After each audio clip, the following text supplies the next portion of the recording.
Hi there. Welcome gracefully. Good to see you today. Welcome, Maya. Mandy, thank you for joining us. Hope you're having a beautiful day. And thank you so much as well. Oops, hold on a minute. Thank you so much as well, Mandy. Good to see you too, Brian. Brooks, the energy is really heavy. And Brooke, if it's because it's the intensity of the Scorpio full moon in Taurus energy. It's working on, like, it's working on the context of change, right? It's working on the context of change. And so I want you, if you're feeling it, if you are interpreting it as something that feels very heavy right now, I want you to try to move it into a space that it feels fortifying. Like everything, be pragmatic with it. And like, even, and I also think, like, a lot of this is about building into routines, new practices, new, like, new habits. Like that type of energy right now is beautiful for this type of work. The problem has to do with, like, and I'm going to tell you right now, it's working in, it's very Saturn, because we've also got Saturn that's about to transit as well. So it's understanding, and it's working through the constant of change, but with a path point of determination, if that makes sense. But I totally understand the heaviness that you're talking about in relationality to it. All right. Hi there, and thank you so much as well. Thank you, Adam, for those hearts. So good to see you today. And Bridget, thank you for sharing the live.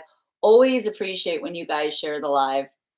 And you guys need to, speaking about heaviness, as all of the comments on the clock app have just frozen.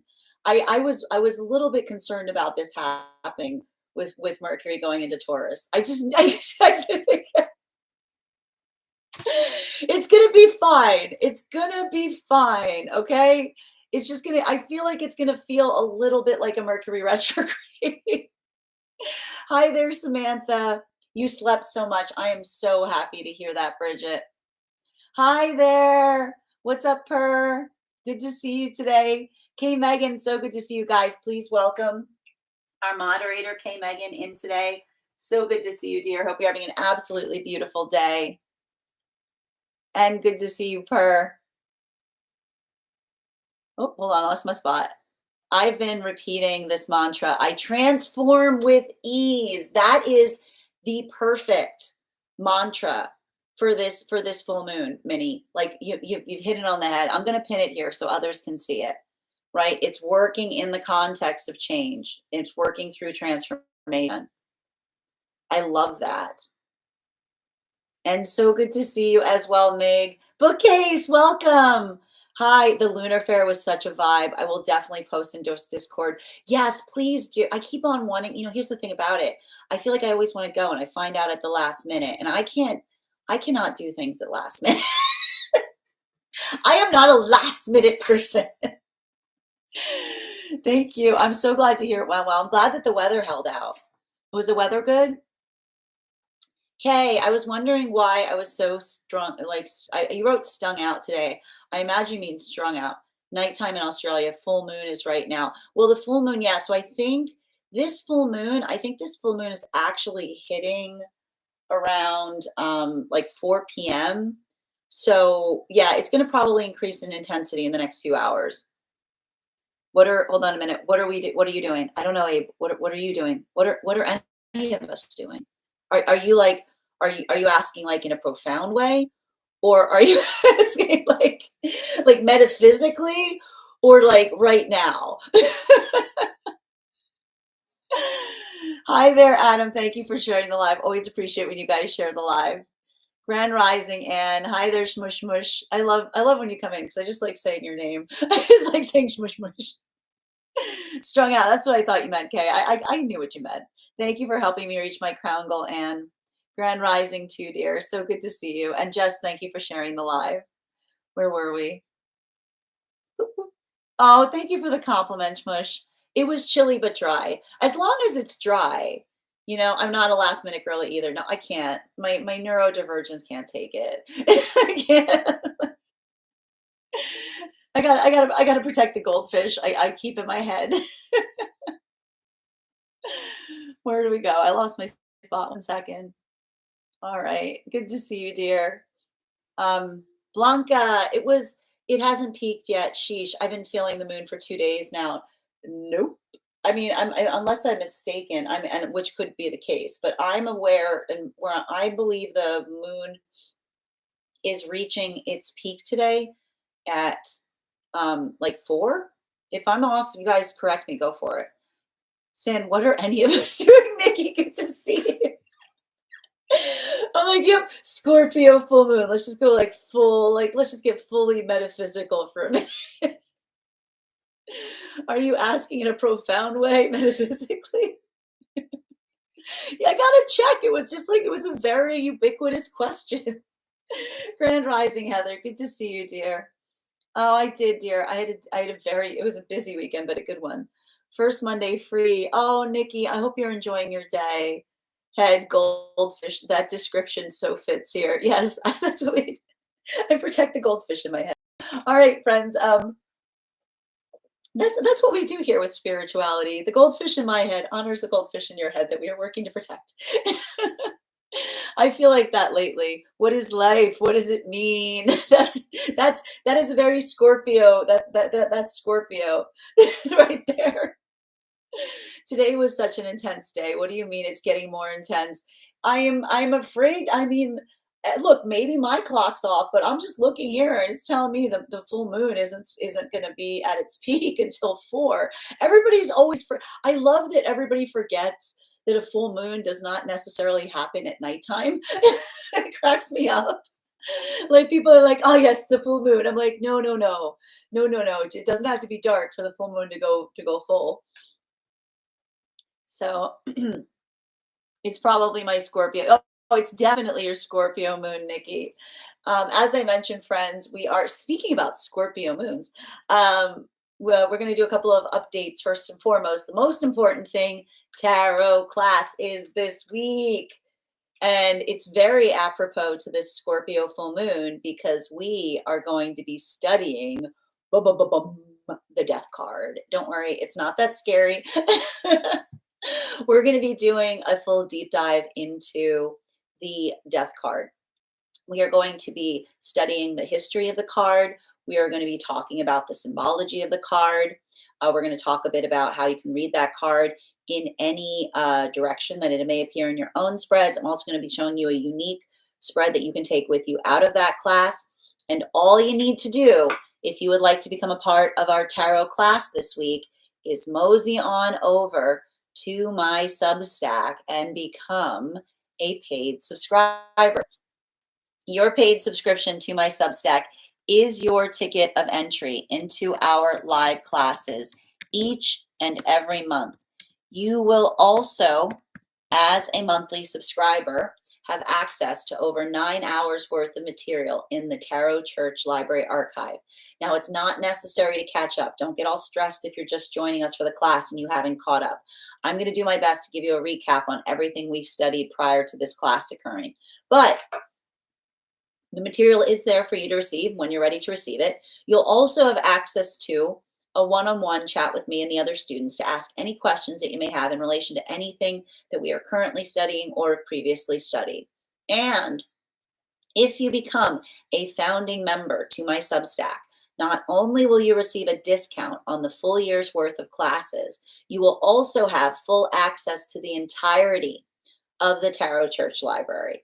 That is access to over 13 hours worth of material in an ever expanding library. You'll also have access to receiving, if you so choose, a complimentary one-on-one mentorship class with me, where I will meet with you personally to assess where you are on your personal tarot journey and give you the best insights in terms of how to utilize those classes to the best of your advantage going forward towards your personal tarot goals.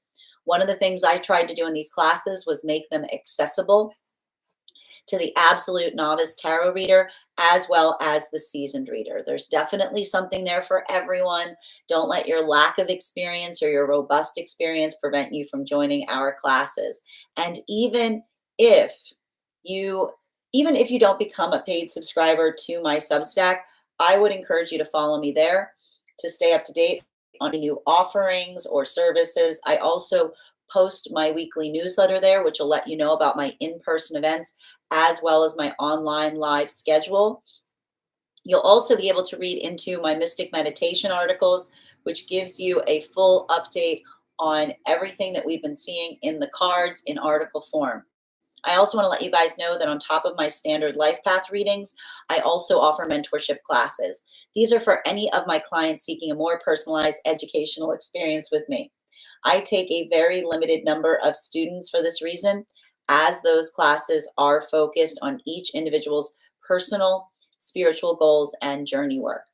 I also want to let you guys know that I'm also, for those clients that are seeking a more personalized, more consistent tarot experience from me, I'm also very happy to offer weekly tarot insight packages. That is a package of 4 30-minute readings, again, weekly or bi-weekly as your schedule permits, so that you can stay more consistent on your personal journey.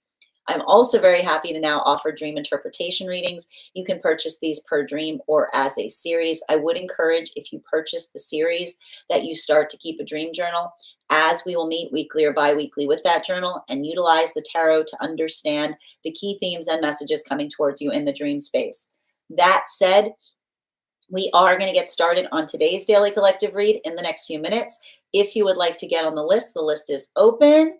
You will be the first person read for today, and the first person read for each day always receives an additional card in their reading. I'm going to take a few minutes to read over some of the comments that came through as I was reading. Also, if you're joining us across any of the other channels and would like to get on the list as well, you can do so via my tree that has pinks in it in my bio.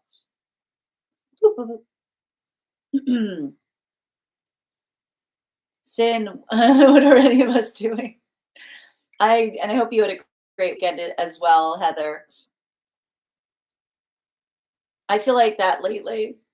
Shmushma, today was an intense day. 1 p.m. here Eastern for the moon. Yeah, okay, that's good to know. All right, that makes sense. I was close. So true. It probably my Scorpio moon. We can't spell out the whole website. Thank you for the help, Kay. Bridgie, where art thou? I love it. Bridgie, where art thou? Bridgie, oh Bridgie, wherefore art thou good? Bridgie, what's going on with the likes, you guys? Thank you, Nikki. And Bridget, thank you for getting on the list, dear. You're going to be our first person read for today. You'll also have an additional card in your reading. I love it so much. So entertaining. I know, right? Mint, thank you as well, K. Megan, for your help today. I'm on. I got you, Bridget. That said, guys, we are going to get started. If you'd like to get on the list for today, you'll be the second person read for. Also, just remember, we are at 12K likes, and when we get to 50K, I will be gifting a reading back to the collective, so make sure you're tapping that screen. I also need to get the cards together if we're going to be reading today, too. What is everyone doing for the full moon? I want to hear it. What are we doing? What are we doing right now? How are we navigating it? Sin, you probably can't see, but the likes are all fun. I noticed that. I did see it. I was wondering what was going on with it. I guess it's new? It's like a new thing? They just do that now? I don't know. I'm not mad about it. It's kind of cool. I don't know what it means. What does it mean? Hi, Jackie. Great question. I'm digging it too. This full moon is just I'm just locking in. And actually, I gotta stress, I think that this is a good full moon for locking in. They do it occasionally. Oh, I've never seen it. What does anything mean? You either lock in or you go full metaphysical, right? Is what's going to happen right now. Like either like deep contemplation on like the meaning of existence, or just like ignoring it entirely and doing something. That's like the difference between the Taurus and the Scorpio energy.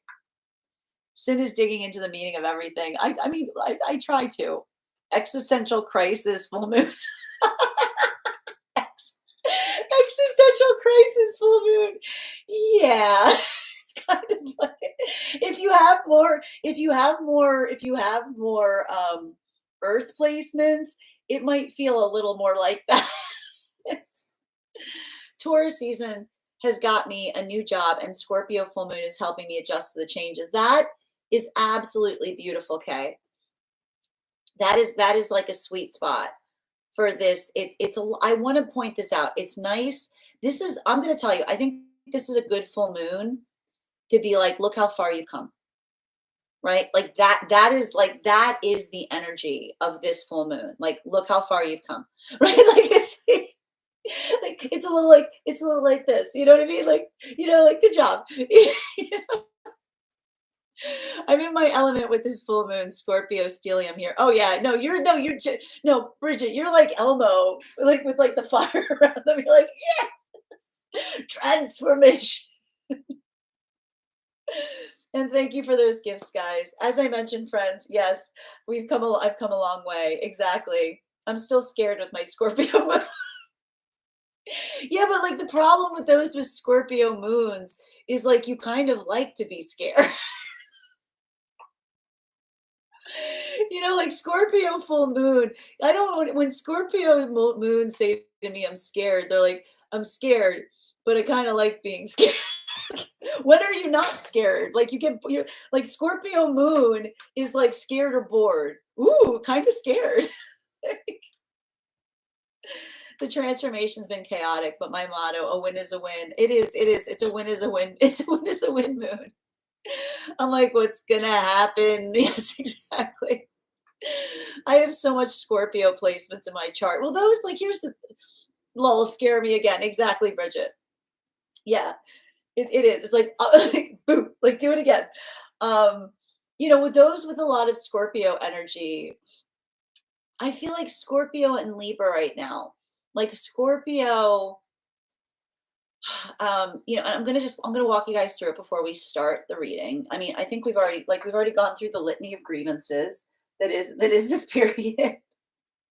The one thing I'm going to say for all my Taurus babies is I don't want you getting triggered because you're going to look around, you're going to see red flags everywhere right now with so many planets in Aries.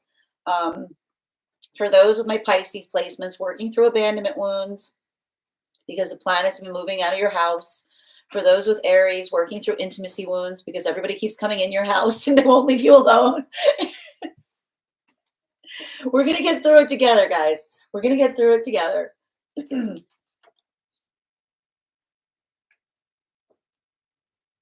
As long as the bare minimum is done, that's all that matters right now. Exactly. Mufasa, ooh, say it again. Yes. Yes, exactly, Bridget. That's exactly the vibe. I love the new emojis. I hope they're permanent. I don't trust. I'm still mad at this app for getting rid of my fish. I want my lantern fish back. She was a queen. We need her back here. I miss her.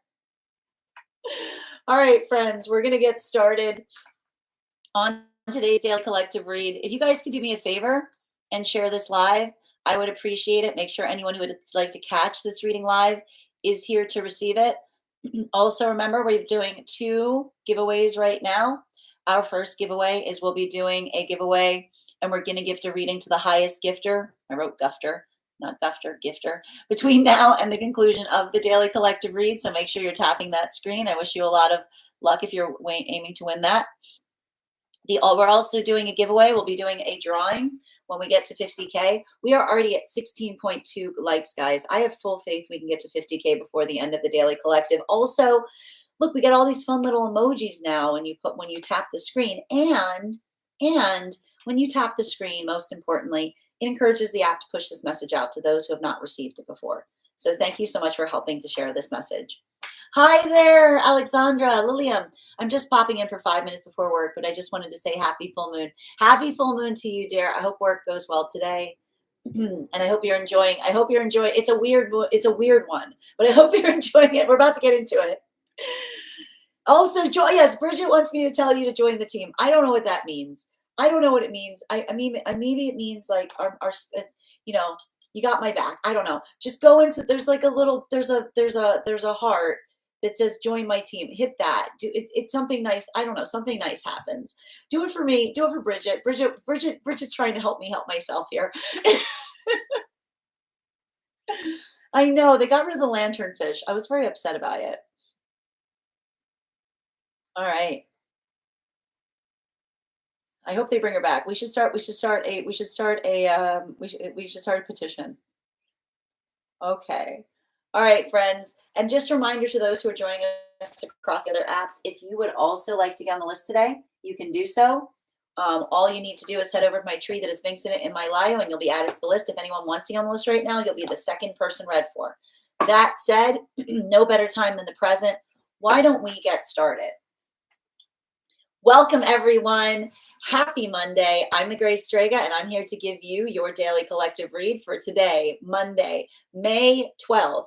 2025. What do we have coming through in the cards for today? May I please have the first two cards in our 5-card spread? First two cards we are starting our day off with today is the Judgment card in its reversal, in combination with our 3 of Wands in its reversal. I like this. I like this energy. And here's the thing. We're going to talk a little bit about this full moon, because the thing about, I'm seeing, the one thing I want to talk to, and you're probably feeling a little bit of this, okay? This full moon in Scorpio, I'm a big fan of full moons in Scorpio because they're often about working through the context of change. They can be really transformative, but they can also be a little triggering. They can also be a little like, they can kind of work in that space of challenging us.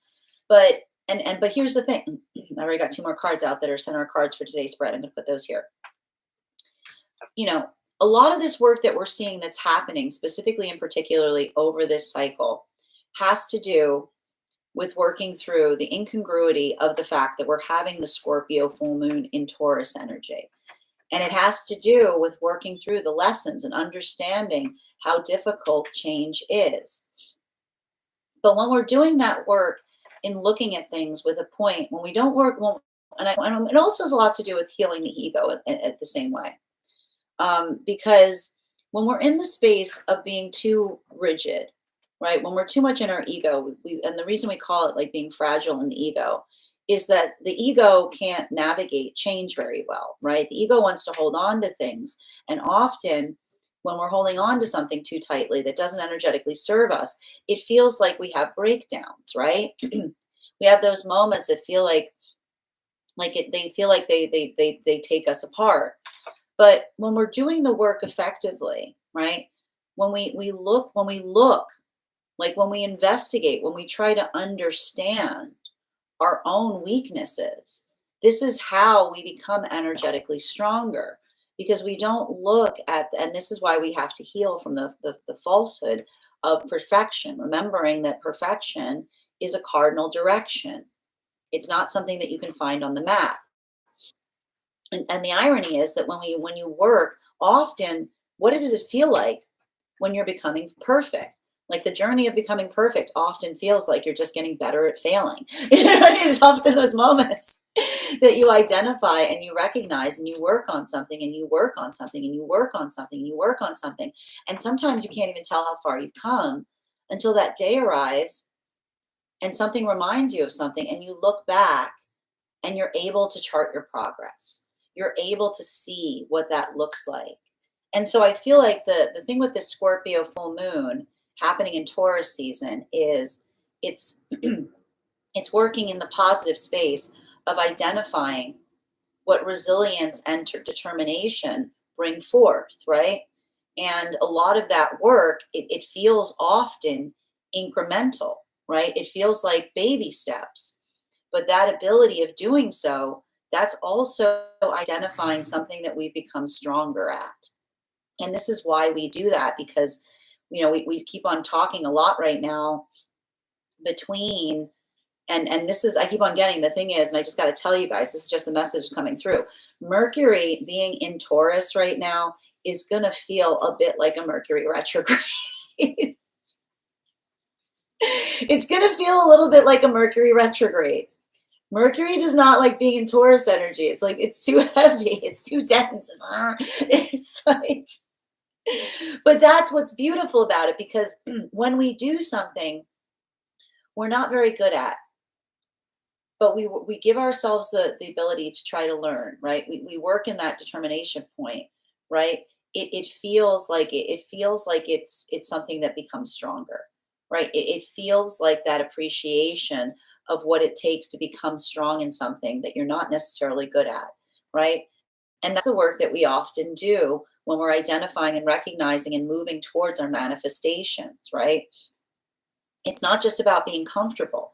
A healthy manifestation, the reason that a manifestation is not a wish is because it's an activation, right? It's something that you also move towards. So I keep on seeing that a lot of this energy that we're experiencing right now, it does say to me, like there's closures that are happening, but they're saying to me that they're the closures that are happening as it relates to identifying and recognizing um like I keep on getting, it almost feels like an energetic intermission moment, because it's almost like this moment of rest to help one observe how much one has changed, if that makes sense. Center spread cards for today's spreads, which are already out. Wow, yes, exactly what I'd be expecting right now. So you may have some of these cards came out that as I was speaking, um, and we basically have center of today's spread, the 10 of pentacles and the tower card. Now, honestly, when you look at these, they may feel energetically incongruous, right? But not necessarily, because you'll remember this is effectively how it feels to be in the Taurus energy with with the with the Scorpio full moon, because a lot of this work that we talk about is understanding that when we're transforming, when we're changing, right? We don't run away from change. We welcome change. We celebrate change, because it's the observation of identifying what we're trying to work on, right? What we're trying to get better at, that adaptability point from which anything can occur, versus those moments or those circumstances or situations that feel like they make us fall apart. And again, we've talked a lot about over the last few days in terms of like the difference between a breakthrough and a breakdown has a lot to do with the ability to articulate through something, right? Moving through the heart to throat chakra versus reacting to something, right? And so I just keep on seeing that even now, the ability to talk something out, the ability to work something through, the ability to reach a point of adaptability. This is creating new ground by which new things can happen, but it's not easy. And it is having a different impact depending on where you find yourselves on the frequency cycles. Now, if you'll recall, we talked a lot about the fact that for the energy in separation, there's a lot of energy in separation right now that's going through, like, this is all of these, I keep on hearing these are magician relationships. Why are they magician relationships? Because this is the energy that we're talking about. Like, what is it that they're moving away from? They're recognizing the changes within the self, bringing them towards their manifestation goals, inhabiting a space of looking towards partnership as an illusion free zone, right? Doing that work, identifying what it is that they're working on, both within and without. And this is how these energies right now in separation are reaching deeper levels of authenticity, because this is not the energy that stays stagnant as they're trying to come into partnership. This isn't the energy that looks around and goes, why isn't it happening? Right? This is the energy that works towards partnership with the space of basically understanding and working on the self in the context of being able to find their authenticity. This is the energy that's healing from the illusion of rejection, because this is the energy that says, as long as we are proud of ourselves, if we understand what it is that we're working on, right?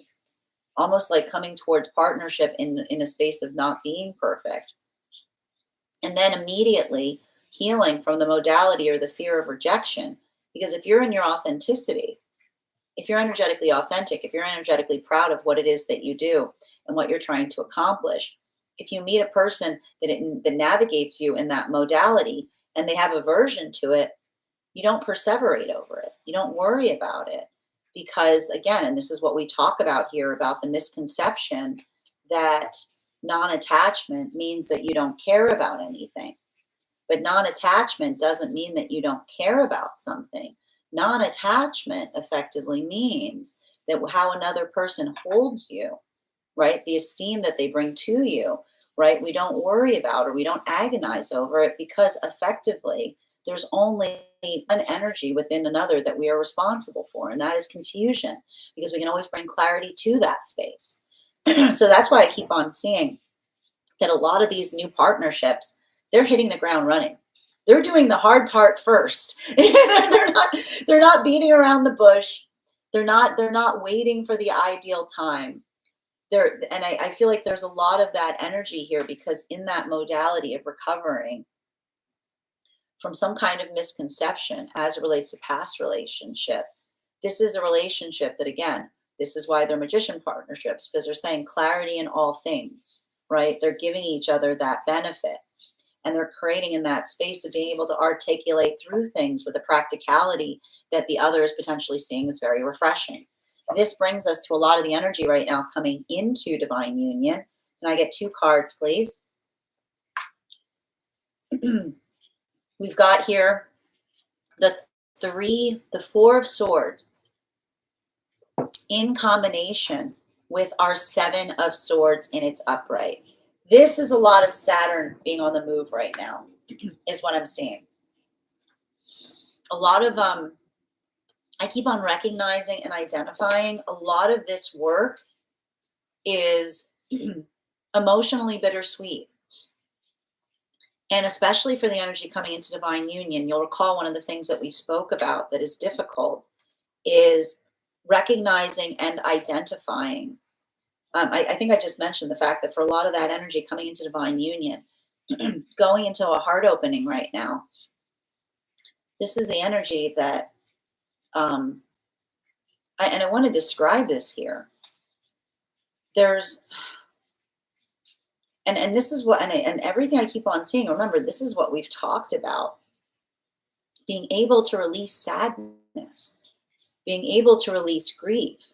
Why do we see that there's so much energy right now coming into divine union that is building into the context with counterpart in finding an ability to release grief? Because this is the energy, you'll remember, that has found, like I told you, the breakthrough to a breakdown, right? This is why we heal from trauma. We don't heal from trauma to welcome in more trauma.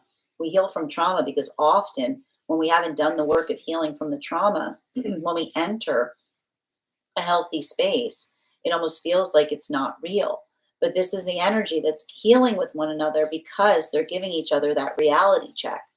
They're helping each other see and identify that that is the stabilization point that they're able to find with one another. And that's where I can see so much of this, like Saturn transiting, because this is the energy that says, if it could always be this energetically peaceful, what was all of that? Like, what was all of that? Right? And they're working through, like, this is a very Taurus, this is a very Scorpio, this is a very Scorpio full moon Taurus lesson with Jupiter and Gemini, because this is the energy that's almost articulating and forgiving themselves for like for a level of healing that they didn't even realize that they were able to come into, because they've never been in a place to be able to do so. You know, that's what can be so painful. This is almost like, this is what we talk about as it relates to the fact that what's hard about trauma is trauma. Like, learning to heal from trauma is not learning to be okay with everything that's happened. It's learning to put the weapons away, right? It's learning to be able to identify and put something down that you used to have to need to protect yourself. And so I keep on seeing that there's a lot of that path work that's occurring right there in spaces of forgiveness, but not just forgiveness of the self, but almost like that ability of identifying how much one has changed, or being able to see what one is moving towards, right? There's a lot of that adaptability there, but it's painful, right? Because they're Saturn lessons. This brings us to the energy deep within divine union. Clarification between our Judgment card in its reversal in combination with our 3 of Wands in its reversal. One card to clarify. Oh, we got 2 cards coming out right now. Chariot and the 10 of Wands in its reversal. So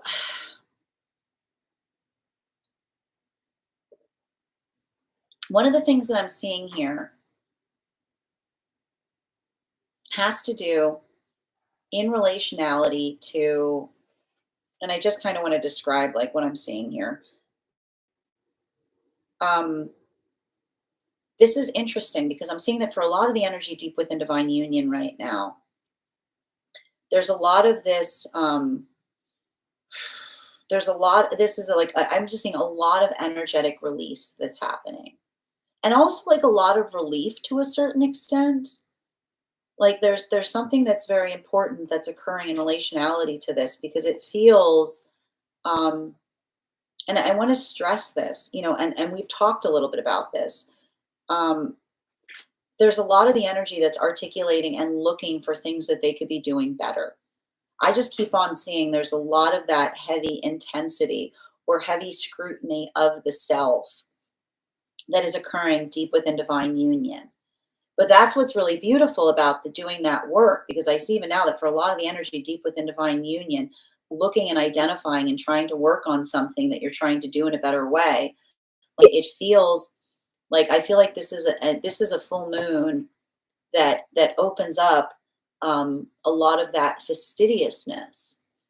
But a lot of that fastidiousness, it feels like it's reaffirming because I just keep on seeing that there's a lot of the energy deep within divine union doing that work in relationality to fine tuning relationships, to be able to articulate and recognize what it is that they want, like what they could be doing better or something that they're energetically healing from. So there's a lot of like, I keep on seeing a lot of fine tuning right now for energy deep within divine union, continuing to get clarification between our Three of Wands in combination with our Ten of Pentacles, in combination with that Tower card. Really intense energy today.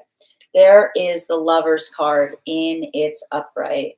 The one thing I'm going to say, and that I'm seeing here, is there's something very fundamental and important that's occurring right now, particularly and especially in relationality to working towards harmony. And the thing about harmony that is interesting is when we're talking towards like, and that's why I think that it's interesting because it's a transformative moon, but it's also a harmonious moon because everything I keep on seeing here is identifying and recognizing, like working on, like I keep on saying, trying to resolve something in such a way that you can make something energetically better.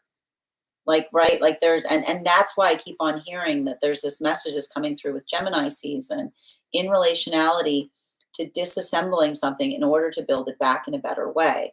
Now, for the energy in separation, what's really beautiful is I see that that is almost the gift that these are that the counterparts are working on as it relates to building into healthy connection. Because this is the energy that is almost, they're not trying to create a false sense of self. They're not working in part, they're not trying to come into out of separation by trying to be something other than they're not. Rather, like I just keep on seeing that this is a lot of the energy that is not, that is looking for authentic connection by building into the authenticity of the self. Because when we are authentic with ourselves, then we're able to easily see what's for us versus what's not. Okay? Because we've talked a lot about this here. Like, this is the energy that says, if I'm good with myself, right? Like, we see this in the Lover's card. This is why the Lover's cards are exposed. We talk a lot about this again in my tarot class on this card. You know, this is the energy that says, when we work into being good with ourselves, understanding the majesty of ourselves, right? It allows us to be seen. And then in the experience of being seen, that allows us to have healthy counterpart that finds us. This is why I keep on getting that a lot of the energy right now in separation is embracing that magician energy, because that's the energy that says to the self as they're doing that journey, it's not easy, right? The ego wants to the ego wants to say things like nobody will like us, right? Like nobody will like us. And that's when we work on the ego that we say like, no, you got to chill out, right? Because when we're working to build a healthy ego, it's building into that space of coming to appreciate every part of ourselves, even our anxiety, even our fear, even our uncertainty. Because everything I keep on seeing there is, and I can hear both masculine and feminine saying this, coming like in separation, bearing in mind this is not based on gender, but what it feels most aligned to. If I'm moving towards another in my authenticity and someone doesn't like what they see, that's not that's not a bad thing. That's a blessing, because why would you want to move closer to someone that doesn't like you and your authenticity? Like, there's the energy. Like, that's the energy that's recognizing and seeing the blessing in disguise that is rejection when we like ourselves. Like, and so I feel like there's something very beautiful and restorative about the energy working to be in the space of appreciating the self. There's some deep healing happening right now for energy and separation. And this brings us to the energy coming into divine union right now. Clarification between our 10 of Pentacles, our Tower card, and our Four of Swords in its upright. One card to clarify, please. Clarification coming through right now with our King of Wands in its upright. Now, this is very intriguing, because one of the things that we've been seeing right now has to do with the different impacts between how masculine and feminine is navigating through a lot of this energy right now. I'm going to point this out again. There is some asymmetry right now in relationality to the work that both masculine and feminine are doing. For feminine, a lot of this space of this full moon is coming into one's own confidence. I just keep on seeing it's building into that space of the feminine. And I feel like and I'm not surprised to see this too, because we've got a lot of Leo. We've got Mars and Leo right now. This is the energy of feminine. I almost hear the feminine saying across all of the frequencies, I'm proud of me, right? Because there's something about the feminine energy coming into that space of being able to feel strong, or being able to feel like standing upon the space of identifying how far they've come. There's a lot of that feminine energy that is, I keep on hearing, not over worrying so much about the thoughts of others, right? And when we do that, it's like, this is how we make peace, is what I keep on hearing, right? And so I keep on hearing, like, the feminine energy is making peace as it relates to what is beyond their own energetic control, right? And that's why I keep on seeing that that's like the feminine energy that's like very much in chariot energy, because this is the feminine energy that's not allowing their thoughts to get the energetic best of them, right? It's working in that context of being able to identify and recognize how that feels and being able to communicate upon it in the process. For masculine, this is a lot more feeling like energetic retrieval. For masculine energy, I'm just seeing that this is a lot more of the masculine that's doing that work in terms of being able to find the inner child healing, and almost almost being in a space of saying, I am becoming the energetic force that my inner child will be proud of. Right? And I think that one of the things that we're seeing that is, if this is a lot of the energy of the masculine letting go of outside disappointment, letting go of working in that space of feeling like one has to strive to achieve masculinity, but rather the fact that you carry it within the self. This is a lot of the energy of the masculine that's coming into that space of being able to communicate upon their feelings better, because they're learning and understanding that feelings are not anthemic to masculinity. They're part and parcel upon it. So there's a lot of that energy in terms of building strength and finding that resiliency, but also doing the hard thing in the process. Continuing to get clarification between our Four of Swords in combination with our Six of Swords in its upright. May I please have one card to clarify? Clarification coming through right now with our Hanged Man. Now, we got to talk about this. So, there's a lot of energy right now going through. It feels very much like breakthroughs. And what's beautiful about that, and we've kind of talked about this, is the energy of the difference between a breakthrough and a breakdown is articulated in one's ability to talk through something versus an ability to react upon it. And that's why I keep on seeing that for a lot of the energy coming into divine union right now, those chariot partnerships, it's a lot.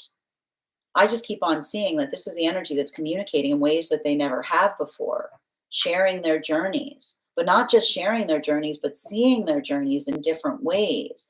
Because when we reach, I keep on hearing, when we find the stabilization point in partnership, It feels like higher ground. And what is the gift that we have with stable energetic relationships that provide that context of stability? They give us the gift of perspective. And so this is a lot of energy right now that's working on the healing that comes via that adjusted perspective. And it's not easy, right? Because again, we talk about a good healing journey. Like it's not just about everything looking perfect. It's seeing things that you couldn't see before. There's like a lot of, I feel like there's a lot of wisdom that's coming through, because a lot of that wisdom is being able to recognize and identify, right? Like the path work in the past where you might not have been ready to inhabit that stabilization point. Because if you're not ready to heal from your trauma, you often come into the space of repeating it, right? And so I almost feel like there's a lot of that energy that's just like looking back on things and with a whole different context, but they're talking to one another with the gift of perspective, because that is the gift that they're able to bring one another in the process.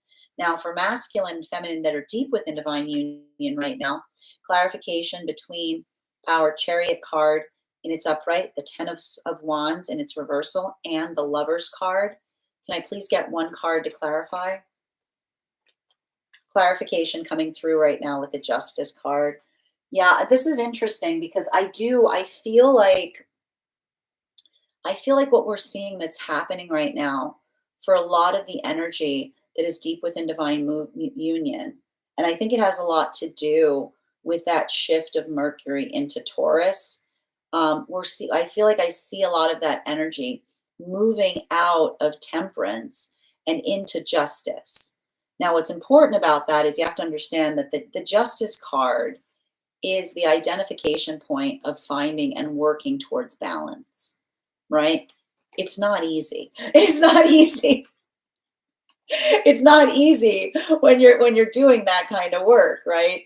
It's working into identifying, and I keep on seeing, like, that's why there's a lot of that space of also working towards patience, because being able to find balance, like balance is something that you continually have to adjust, right? And that work or that space, being able to articulate upon it, I keep on seeing that there's a lot of patience that is happening right now deep within divine union.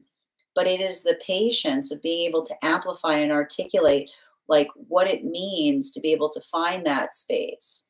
And I can see even now, like this could be a little bit of that energetic accommodation point, a little bit of that adaptability, a little bit of that fine tuning. It's working. It's like it's looking at something, and I like this. This is the energy that doesn't look at something. It's like this is the energy that's constantly looking at something and saying, how can we make something better? How can we work in terms of fine tuning? And so that I keep on seeing that this could be a lot of intimate conversations that are happening right now for energy deep within divine union as it relates to like what those adjustments are, what that like, and even and either within the self or outside of the self.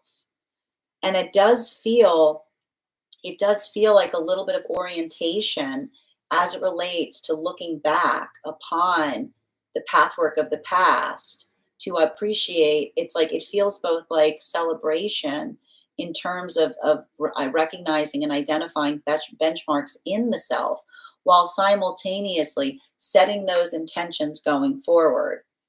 Continuing to get clarification between our Lover's card and our King of Wands in its upright. We've got here the Knight of Wands in its reversal. Now, this is very intriguing because, and I did tell you, the thing about this full moon is it's going to be hitting and I keep on wanting to describe this.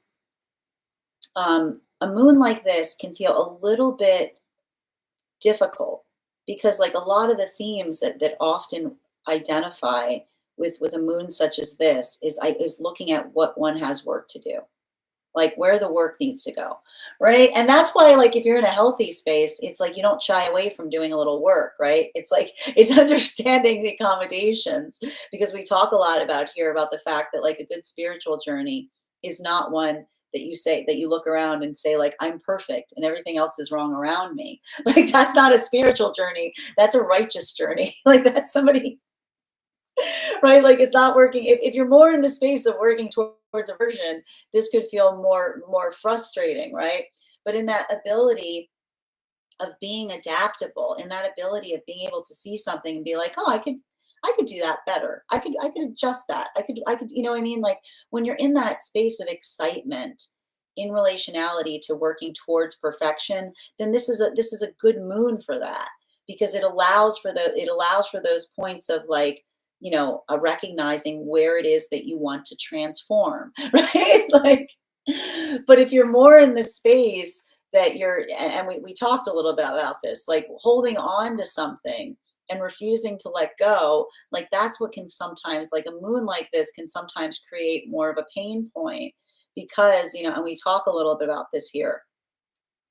When we're holding on to something that's energetically important, it's an honor to carry it. It feels like it fortifies us, right? It feels like it reaffirms us. But when we're holding on to something that is not healthy for us, it's often identified and recognized in the bitterness that it creates, right?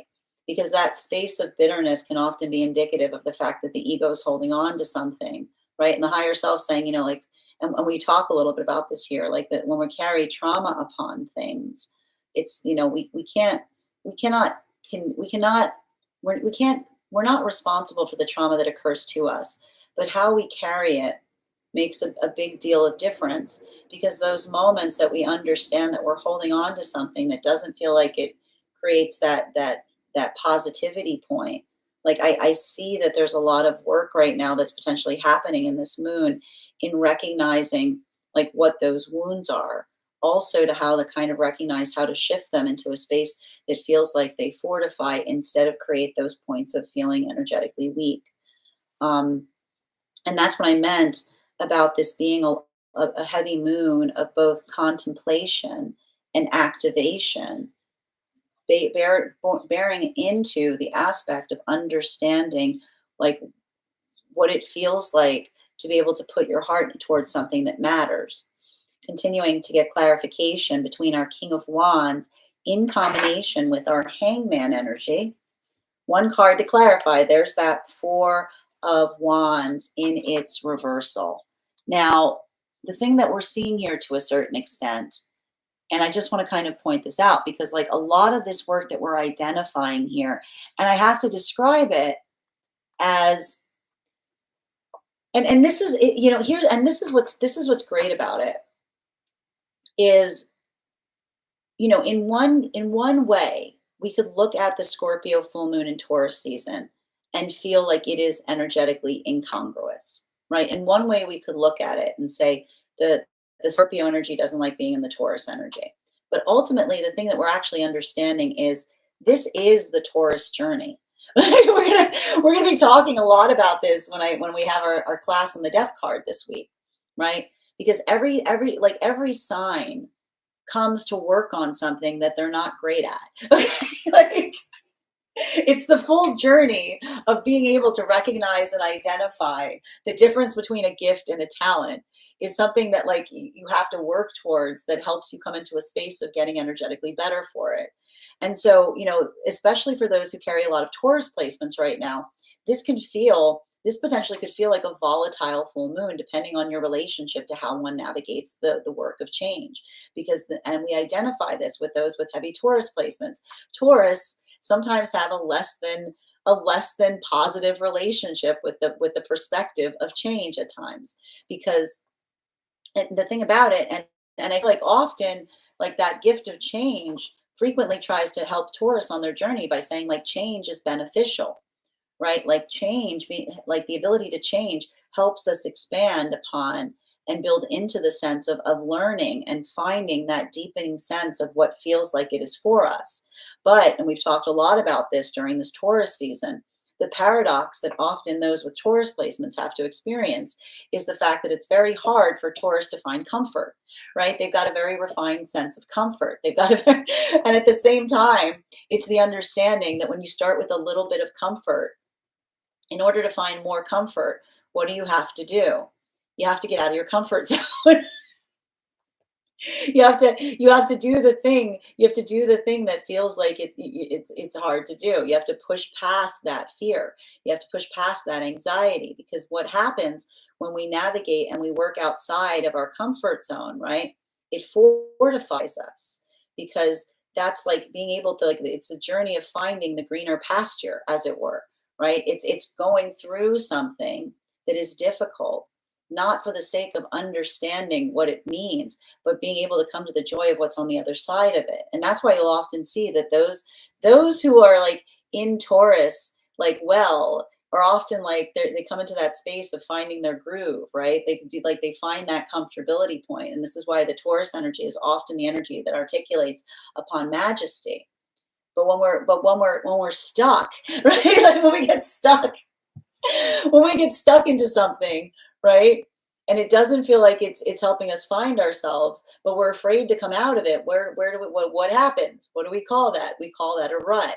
So, and here comes Mercury, like rushing into Taurus season, and that's why I keep on saying that with Mercury and Taurus, I feel like it's going to feel a little bit retrograde in here, because it's very much identifying the journey of working towards the expansion point of the self, in identifying what feels like a groove versus what feels like a rut, what feels like it fortifies us, what feels like we're expanding, versus something that feels like it's energetically constricting us in some fashion.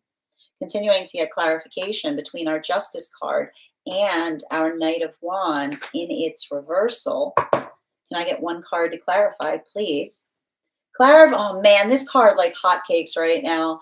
It's because Saturn's about to move. It's okay. So it's the Seven of Swords. It's the Seven of Swords, and it's upright. So, like, here's the thing. Here's the thing. Um, we've had a lot of energy moving back and forth of the meridian of Pisces. And this has been like very triggering for everybody for like the last few months. It's been hard for a bunch of different signs. I keep on telling those right now. If you've got Pisces placements over the last few months, you've probably been working through a lot of abandonment issues, right? Because there's literally been signs like popping in and out of there's been planets going back and forth into your house. If you've got Aries placements right now, you're probably healing or working on some deep intimacy wounds. It's like get out. It's like Aries, Pisces is saying come back. Aries is saying get out, because Aries has got too many planets in their house. And then we've got Taurus, who's potentially seeing like feel like there's red flags everywhere, because there's so many planets in Aries. It can sometimes, that energy can kind of like feel a little bit disturbing for those with Taurus placements. But that's why, and I kind of want to describe, the thing with Saturn, the thing with Saturn moving has to do also with the context of recognizing the profound effect of a lesson that occurs through time, right? It's timeless lessons. And what's beautiful about that, and we were talking a little bit about this last month, is that ability to speak upon something that is profoundly important, right? We talked a little bit about the difference between holding on to something because it has deep meaning, versus things that the ego wants to hold on to, right? And, we talked a bit about, the higher self is not stubborn. The higher self holds exquisite insistence upon something. And the exquisite insistence that the higher self holds is, and I like to describe this, and listen, if you're feeling like this right now during this full moon, if you're holding on to something that you're trying to ask yourself, if it feels like it energetically serves the self, um, I sit down with yourself and say to yourself, why am I carrying this? Right? Why can't I let this go? Or why am I holding on to this? And what's beautiful about that conversation that you have with yourself is that it'll immediately help you understand if what you're holding on to is coming from the ego or the higher self, right? Because what does the ego say when you turn to it and say, why are we holding on to this? The ego says, because it feels good. Okay, it feels good. because it feels good, because I don't want to let go of it. It feels good. I just want to leave it. But it doesn't feel good. And here's the thing, it doesn't, right? It's like a hurt so good kind of thing. The higher self will always be in that space of saying, sit down, let me walk you through why this is important. Let me walk you through why this matters. We'll have this conversation as long as it takes, right? Because we talked a little bit about the fact, and we've been talking about this through this cycle, about the fact that when we honor our feelings, it doesn't mean that we just do whatever our feelings dictate us to do. Feelings are like children, okay? There are good feelings, and just like children, sometimes they ask for things that are good for us, right? We honor our feelings. Sometimes, the energetic child comes up and goes, I need a sandwich. And we go, you know what? This is great. I can make you a sandwich. Sometimes the emotion comes up and says, I need like about 18 barrels of kerosene and some matches. And you go, wait, what? And you stop the energetic child and you say, why do you need those things? Okay. Like, why do you need those things? Come back here. No. Come back. Sit right down. Walk me through it, right? That ability of understanding that the emotions hold on to things from the past, and our ability to identify and recognize why our emotions are strong. It's honoring the feelings, isn't just doing something because you feel like it and saying it felt right at the time. Right? It's not just saying like I was honoring my feelings by just doing whatever the feelings dictate from one moment to the next. Honoring the feelings sometimes is why we understand that our feelings are conflicted about things, right? Honoring the feelings is being able to understand the why of the feelings. It's understanding why the feelings feel the way they do, to be able to figure out what to do with them that feels helpful instead of energetically harmful. So I just keep on seeing that that's a lot of that work that we're seeing that's happening right now with Saturn transiting, is working in that space of identifying. And that's why I keep on hearing the space of someone saying feelings have nothing to do with it. Remembering, and this is working on the concept of understanding what we mean by non-attachment. Non-attachment does not mean that you don't have feelings about things.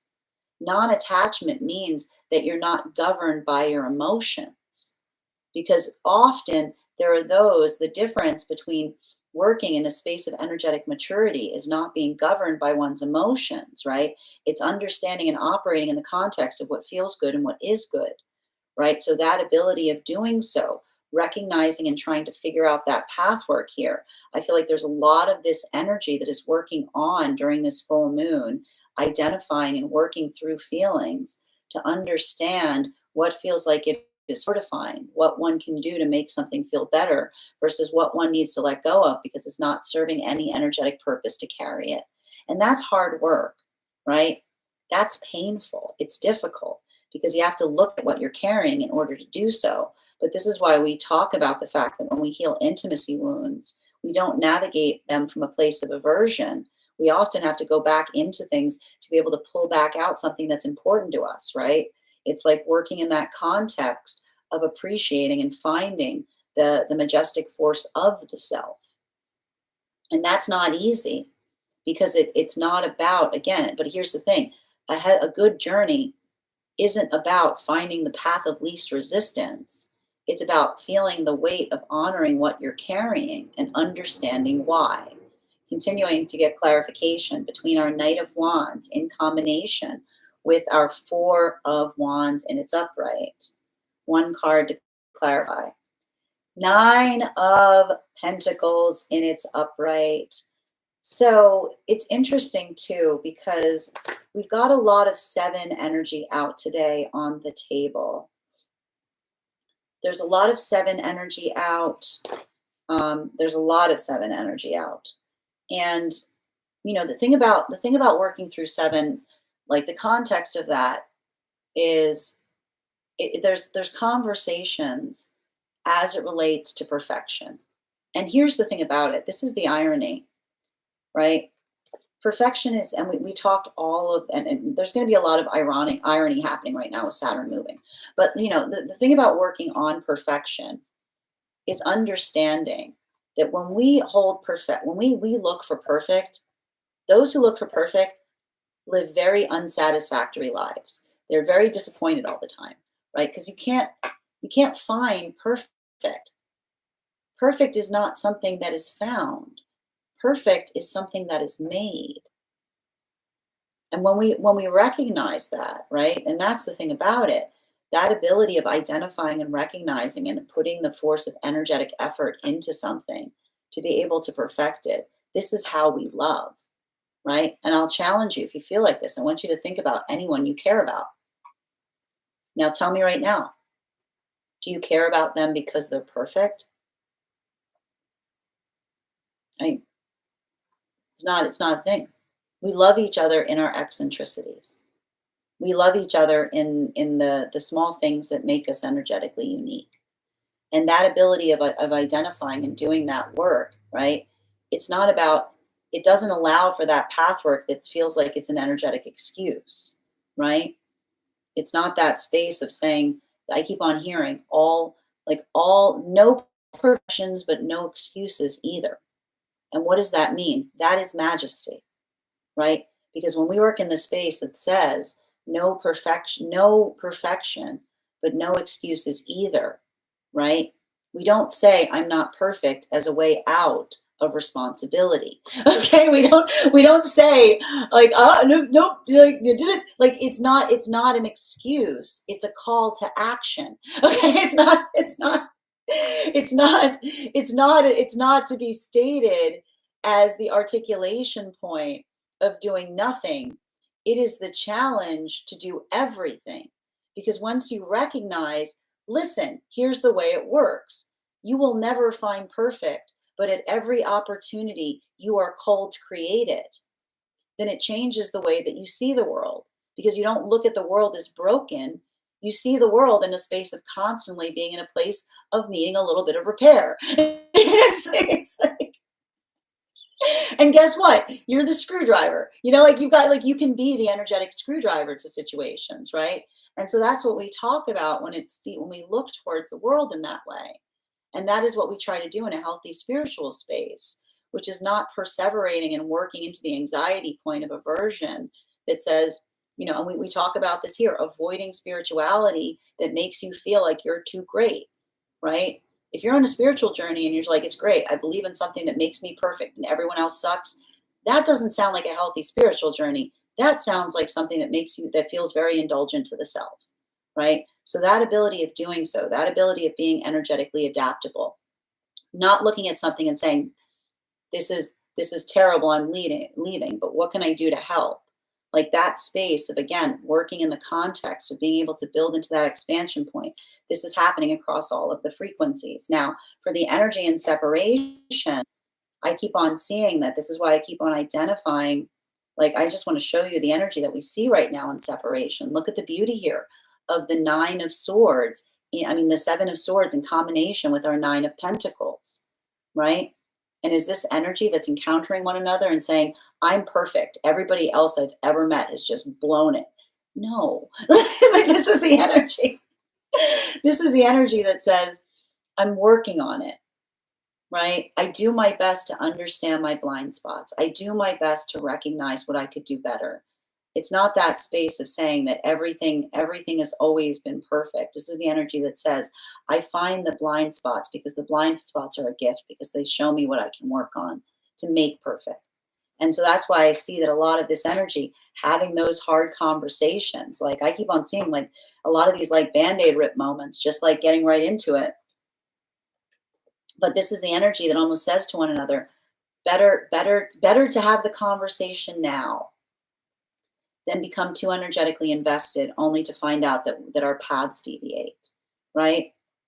So there's a lot of this energy that we see, like they're doing the hard thing first, and they're actually slowing down the relationship, right?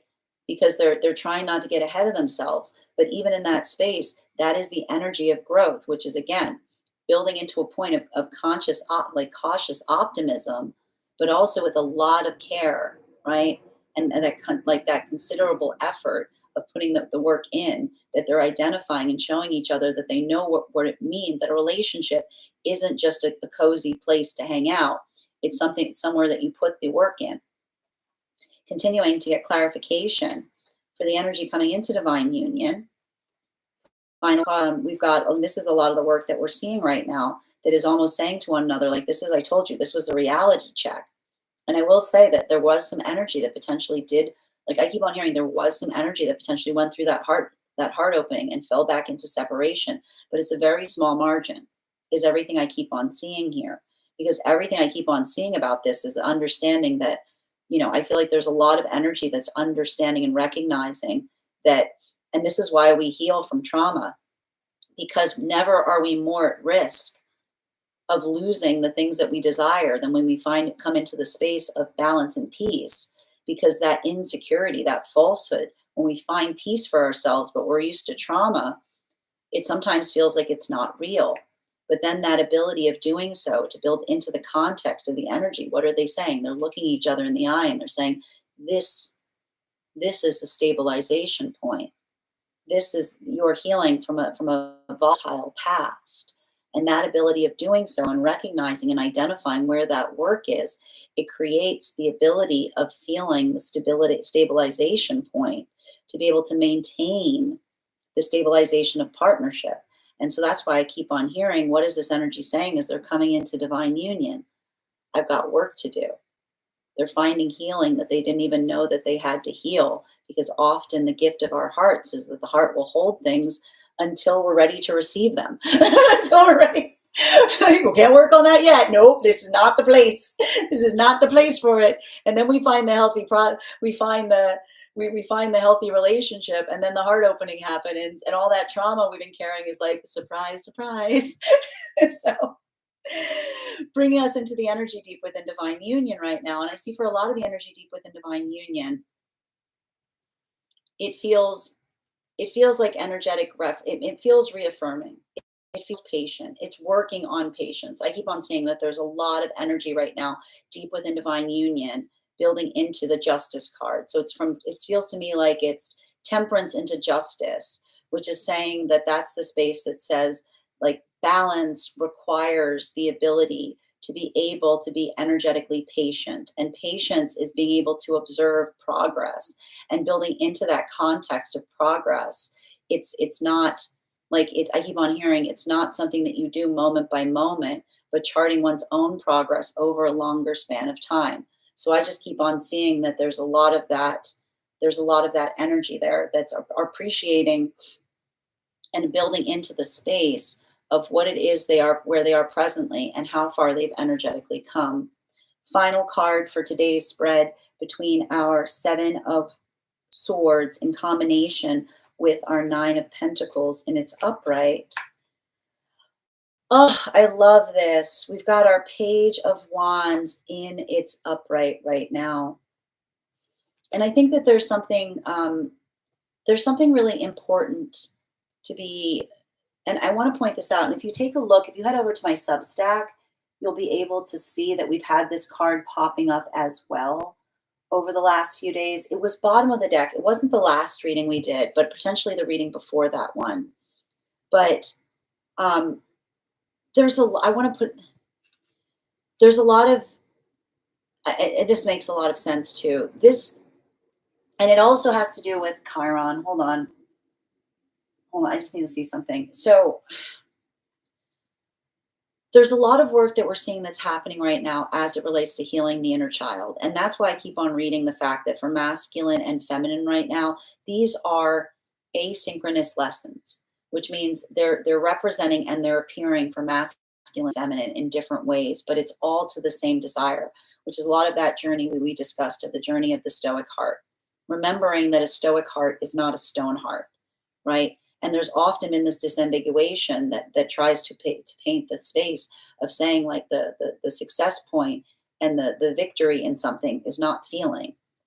And I keep on hearing someone, like, I keep on hearing across the frequencies, whoever gave you the idea that healing in any capacity is the ability of not feeling something. That doesn't sound healthy. That does not sound healthy. In what context have you ever looked at someone and they're like, "I'm so healed.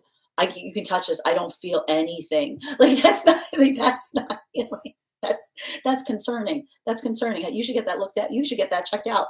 Um, the ability of feeling, it's working in the space of being able to feel the things we feel, but not feel like we are, held, like not being like not being in the sway of the energetic emotions, and honoring the feeling.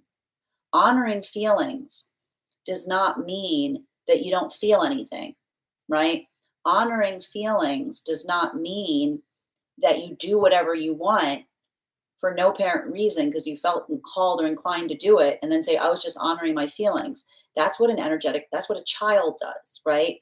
When we honor our feelings, we recognize and identify and understand the ability to articulate what has meaning to us. And this is often why sometimes we have to have arguments with our feelings, right? We have conflicted feelings because sometimes we recognize when we have an energetic feeling conflict that the feelings are longing for something, but then we have to bring the rationale of explaining to the feelings why we can't go back there. Listen, this is why we sometimes have a hard time with trauma, because you have a lot of feelings that are created in a very traumatizing energy, and you're trying to move away from it. Your feelings are like, "We have to go back there. I felt a lot of things." And you have to say, "Yeah, but those feelings are not healthy." Like, you got to pull them out. You got to pull them back. And so that ability of identifying and working into the space of looking at feelings, not just in the space of honoring them because you have them, but listening to the feelings, looking at the feelings like a child and saying, "What are you looking for? What do you need? No, you can't have that," right? But you can have this, right? Working into the space of being able to figure out what's energetically productive. This is allowing for that context of building into new ideas, new plans, new communications, fresh starts, right? And a lot of it, I keep on seeing for masculine and feminine, is working on healing the inner child. For feminine, healing the inner child is feeling confident in one's own ability to articulate upon what it is that you're putting your effort and energy into. I keep on seeing that this is a lot of feminine energy that's healing from feeling the need to be spread so thin, right? And only in being spread thin are they doing something right, right? Like there's a lot of this energy of feminine that's healing from the space that said, if you keep any energy left to yourself, how dare you? This is the feminine that's almost coming to that space of calling their energy back, because this is the feminine that says that the healthy energetic system, like the healthy energy for the feminine, is one that appreciates feminine at that point of strength, and doesn't want the feminine energy spread thin, doesn't want the feminine energy worn out, doesn't want the feminine energy in a space where they're so energetically frazzled because everybody's asking and nobody's energetically giving. So there's a lot of the feminine energy that's healing their inner child by building into the space of being stronger in terms of being able to articulate their no, but in a space of not allowing or feeling the need of others taking that energetically personally. For masculine, this is more of the masculine coming into a space of reclaiming their emotions, right? If this was a masculine that was felt made the mistake of being told that putting away childish things meant the emotions, this is the masculine going back and saying, "No, I need those," right? Emotions are not anathema to being masculine. That's a false perception of stoicism. Stoicism is the ability to feel everything, right? But not be, and this is the thing, the worst thing you can do as a masculine energy is turn off your feelings. Because yeah, you can do it, but then you have no control of them. Which is why when you start to feel a great deal for someone, you start going energetically haywire because you've never had a moment to be able to learn how to regulate through how you're feeling, because everyone's been telling you to turn them off instead of telling you how to move through them. So we keep on seeing that for a lot of the masculine energy right now, this is hard because this is learning how to do the heart to throat chakra work instead of trying to suppress or white knuckle something, right? Because I keep on hearing that's not strength, that's avoidance. Bottom of the deck on this reading today, High Priestess in its reversal. So I'm not necessarily upset to see the High Priestess in its reversal, bottom of the deck, because I want to like the one of the thing we're seeing here that's happening has a lot to do, and I'm going to tell you right now, it's working through it's working through the Scorpio full moon with the Taurus energy, which is working more in the context of energy that doesn't feel like they like to change. You know what I mean? Like, we don't change anything ever. But like that space, and I want to describe, like, I keep on seeing that there's a lot of that work that articulates upon recognizing and understanding. Like, I keep on hearing a lot of lessons between, like, I keep on hearing, don't confuse avoidance for energetic work, right? This is like, don't confuse someone saying, and I keep on hearing all the difference that occurs in the space of someone saying, I don't want to talk about it versus I'm not ready to talk about it, right? Because what happens when you talk to someone and you're trying to have a conversation and they say, I don't want to talk to something about something. You basically, like, you feel like you've hit the boundaries, right? You hit the energetic boundary point, like you hit the wall of another person's ego, right? You're like, bonk. You're like, and that's why we get so frustrated, because when we've talked a lot about the fact that when we're in healthy partnership in any way, you can always have discussions about something in ways that feel like they're expansive, or they feel like they're like allowing for the articulation of the meaning to be found there.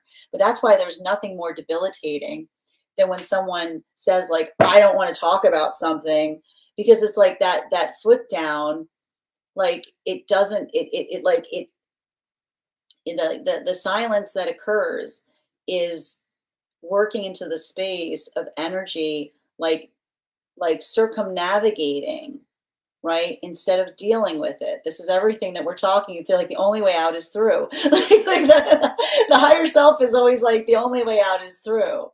The only way out is through. And when we try to energetically avoid something, we usually run smack dab into it, because that ability of doing so, right? Like working into that context. I just keep on seeing that there's a lot of that space that is difficult, because I can see that there's a lot of hard conversations that are potentially happening right now. But it's the hard conversation that feels like it is expansive, because it is the hard conversation that allows one to, and this is what we talk about, like when we're able to have a hard conversation talking about something that we couldn't before, it feels like it is restorative, right? It's the ability of working through that. It's not the indulgent point. And this is what we give each other in partnership. And that's why I'm telling you right now that for a lot of the energy and separation, I think it's interesting, because some of these magician partnerships that I see that are happening now, they're challenging each other. I keep on hearing the energy that's almost doing like hard part first. Like, let's just get the worst part out of the way, almost picking up exactly where the last relationship left off, because that is the energy that almost articulates and says to one another, they're healing because they're not avoiding like something they feel might be uncomfortable. They're just getting right to it.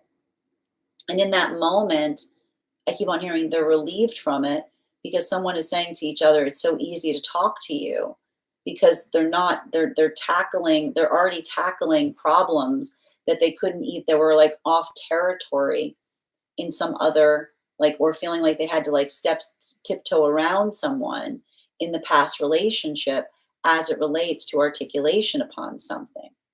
And this is what I keep on seeing for the energy coming into divine union, because for a lot of the energy coming into divine union right now, remember, these are the chariot partnerships.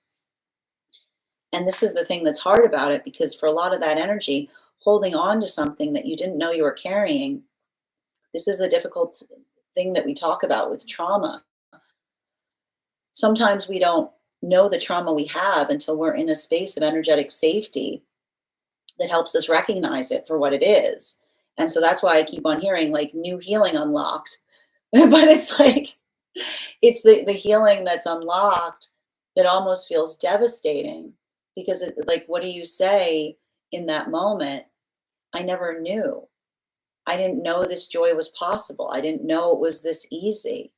And in that moment, you go, like you look back and suddenly you have to recognize what it is you were carrying.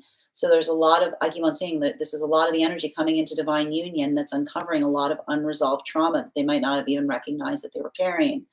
While for masculine and feminine, deep within divine union, I just keep on seeing that for a lot of the energy deep within divine union right now, there's a lot of, I want to describe this as protectiveness. There's a lot of, I keep on hearing there's a lot of conversations in relationality to preciousness. And what do we describe? And this is what we talk about when I keep on hearing not bitter, but precious. Because when we hold on to something for a long time that fortifies us, but moves us in a positive direction, that sense of preciousness, it helps us find meaning, right? But when we get bitter about it, like when we hold on to something and it's not healthy for us, we refuse to let go of it.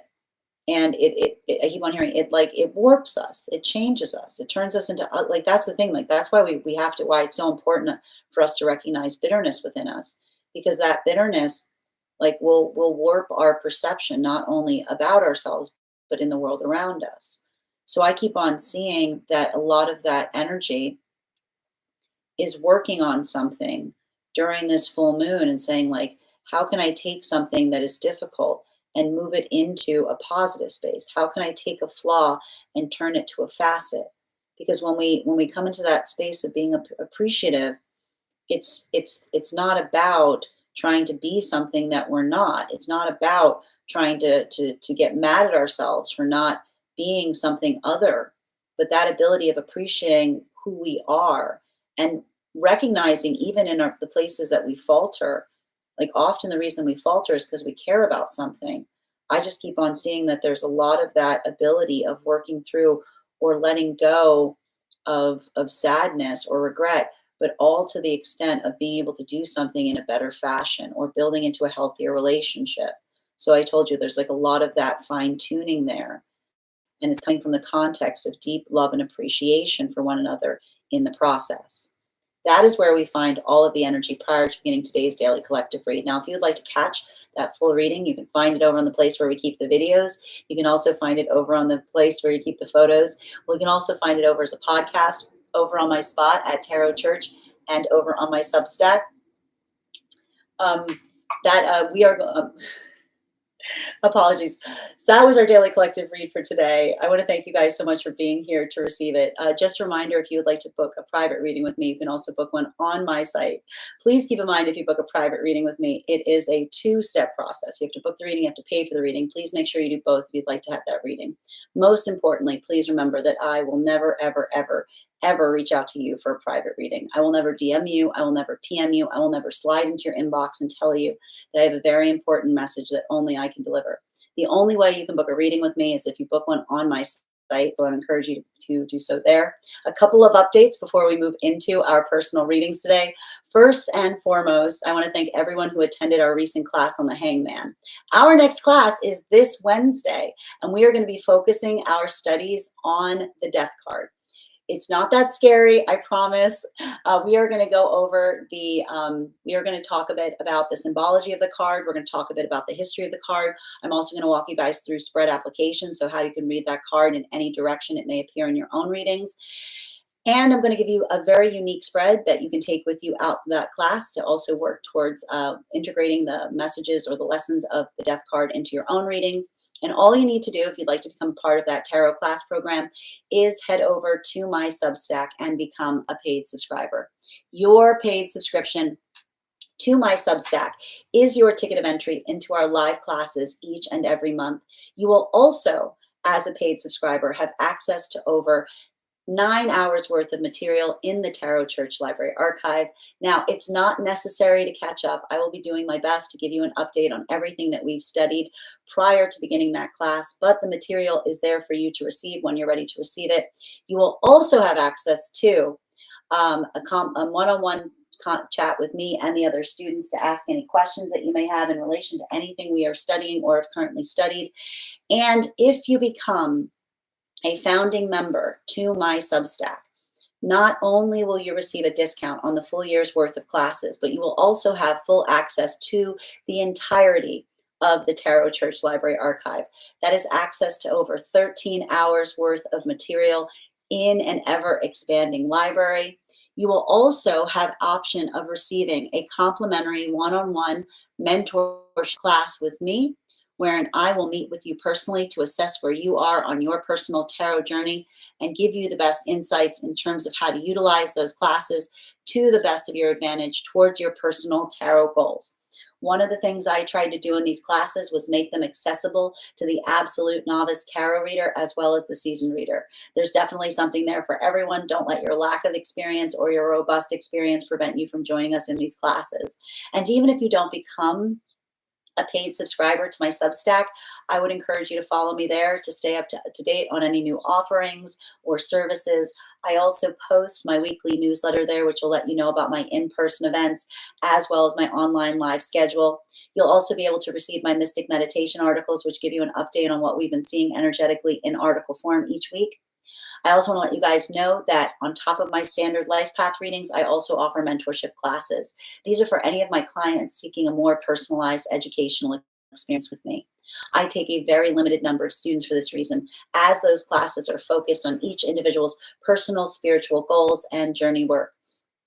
Those classes can be purchased on an individual level or as a monthly class series, weekly or bi-weekly as your schedule permits. Also, for my clients that are seeking more consistent weekly tarot support, I'm very happy to offer weekly tarot insight packages. That is a package of 4 30-minute readings, again, weekly or bi-weekly as your schedule permits, so that you can stay more consistent on your personal journey. I'm also very happy to now offer dream interpretation readings. You can purchase those individually per dream or as a series. I would ask that if you purchase the series, you make sure that you keep a dream journal, as we will meet weekly or bi-weekly with that journal and utilize the tarot to understand the key themes and messages coming towards you in the dream space. I want to thank you guys so much for being here today and sharing in these messages. And we will do this again tomorrow. That is our daily collective read. Thank you guys so much for being a part of it. Congratulations to Kath. You got our highest gifter for today. And Lisa, you got second, so you will also have additional cards in your reading. If anyone else would like to get on the list for today, you will be the third person read for. 3 cards for a donation of $29 or more.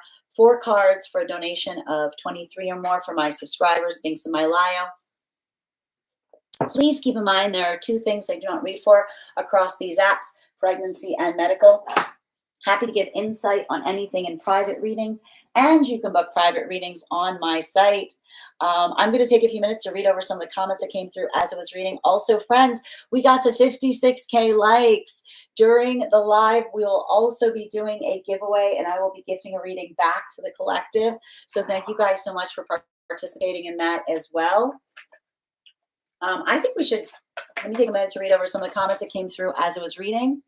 Just a reminder, if you'd like to get on the list for today, we do dream interpretation, we do highest priority messages from spirit, we do life path, we do past life, we also do pet readings, we do animal spirit guide readings, we do love readings. You can find the full list over on my tree that has Binks in it in my Lio.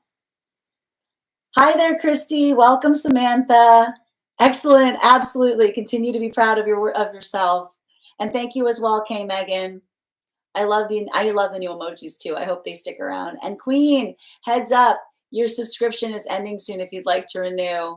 Thank you for encouraging everyone to join the team, guys. Thank you guys who have joined my team. I appreciate you. Claire Bear, thank you for the follow. No, I know I missed the lanternfish. She was fantastic. Bring back lanternfish. I love it. I know. Thank you guys so much for helping us get to our 50K goal before the end of the Daily Collective. I appreciate all of you. Grand Rising, Nathan. Good to see you. I hope you're having a beautiful day. Guys, I'm going to pin Nathan here. Great tarot reader. Make sure you give them a follow as well. Grand Rising, Miss Melissa. I know.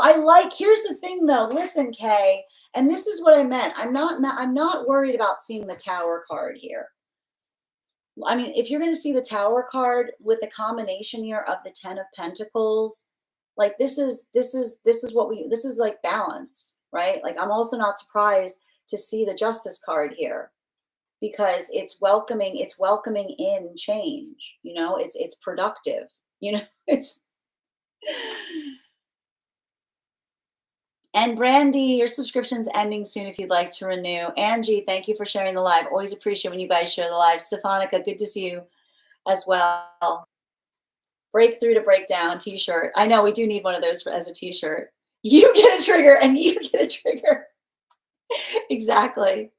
Blessed happy Monday to you as well, Solutions.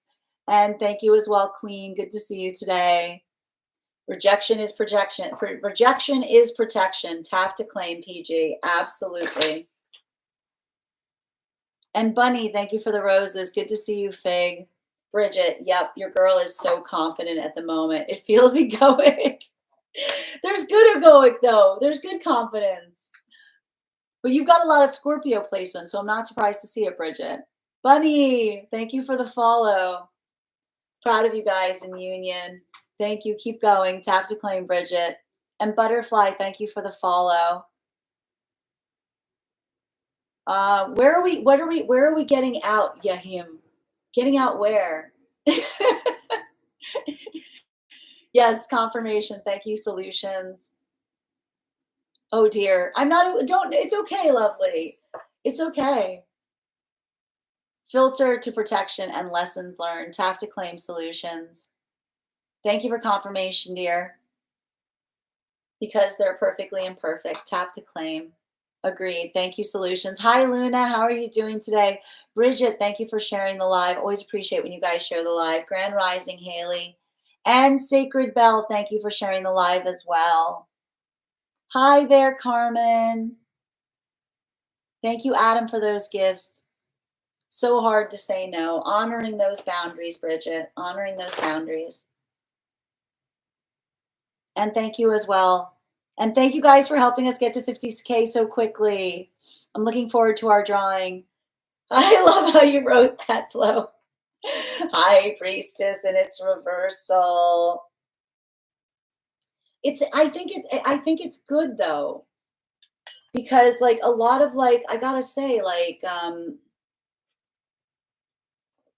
it's giving me a lot of that energy in relationality to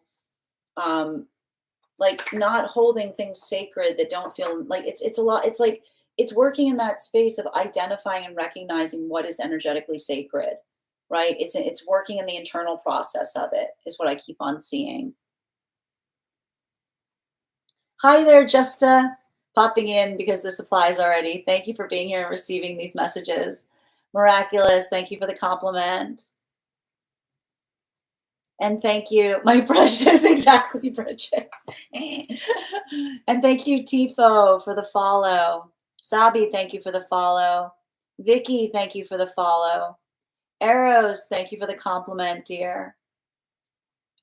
Can't spell out. Thank you for the help, K. Megan. We just completed the free reading for the collective. We're about to move into personal readings. If you're asking about the tarot class, is free for Substack subscribers. So if you have a paid subscription to my Substack, that is your ticket of entry into our class on Wednesday. Just, I need to channel some abundance so I can afford you. I feel too exhausted to do my own readings. Listen, again, Justa, that's why I offer the free readings here. Each day is for those who don't have the amount to afford it. And again, anytime you do, I'm available for those privates. So thank you for joining us here. And we will be doing that 50K giveaway. I'm manifesting the reading then. My mom, sending you support, dear. All right. And hi there, Simone. Welcome. I'll have to catch the replay. I missed it this morning. That's okay, Sacred. It's good to see you, dear. You know it'll be up on the place where we keep the videos, also on the place where we keep the photos. It'll also be up as a podcast over on my spot at Tarot Church and over on my Substack. Hi there, V. Good to see you today. It's a wild lunation, isn't it? It's wacky. It's like, but here's the thing. It's because it's in Taurus season. Like the Scorpio full moon in Taurus season is like, surprise, surprise. It's like, It's a lot of that. What does this energy mean for Scorpio risings right now? I mean, I feel like for Scorpio, I feel like for those with Scorpio placements, it's like it's probably feeling, it might be feeling really wacky. But like, here's the thing, like Scorpios like wacky. Like, you know, like Scorpios are like, well, this is interesting. This is interesting. Scorpio South Node. Yeah, South Node Scorpio is a little bit trickier though. You know, like Scorpio South Node, Ella can have that can be difficult in terms of like having like a hard relationship to like change. Oh, thank you for the compliment, Flo. Hold on a minute. Sacred, my masculine is relocating and considering renting a room. Oh my good, what? From their ex? You can't. That's wild. Yeah, that sounds like Scorpio full moon kind of stuff. Like, that's the kind of stuff we're seeing. Like, that's like, man, time. You know what I mean? Like, time. Who'd have thunk? It's a lot of who'd have thunk, you know? Scorpio full moon with my Scorpio 6-month-old. Woo! like, I know exactly what you mean. Woo! Like, yeah, I know exactly that feeling. I feel that in my soul, Jessica Ghost. Hope you're having a beautiful day. Interesting. Hold on. Interesting was my exact response when he told me. You get it. That is the type of stuff you would expect with the Scorpio full moon during Taurus season. Man, time. Wild, isn't it? I feel like I'm driving a busted up bus that could break down at any moment, but enjoying the ride. Tap to claim K. Strap those wheels on as it's moving. The energy is hectic and hilarious, maybe.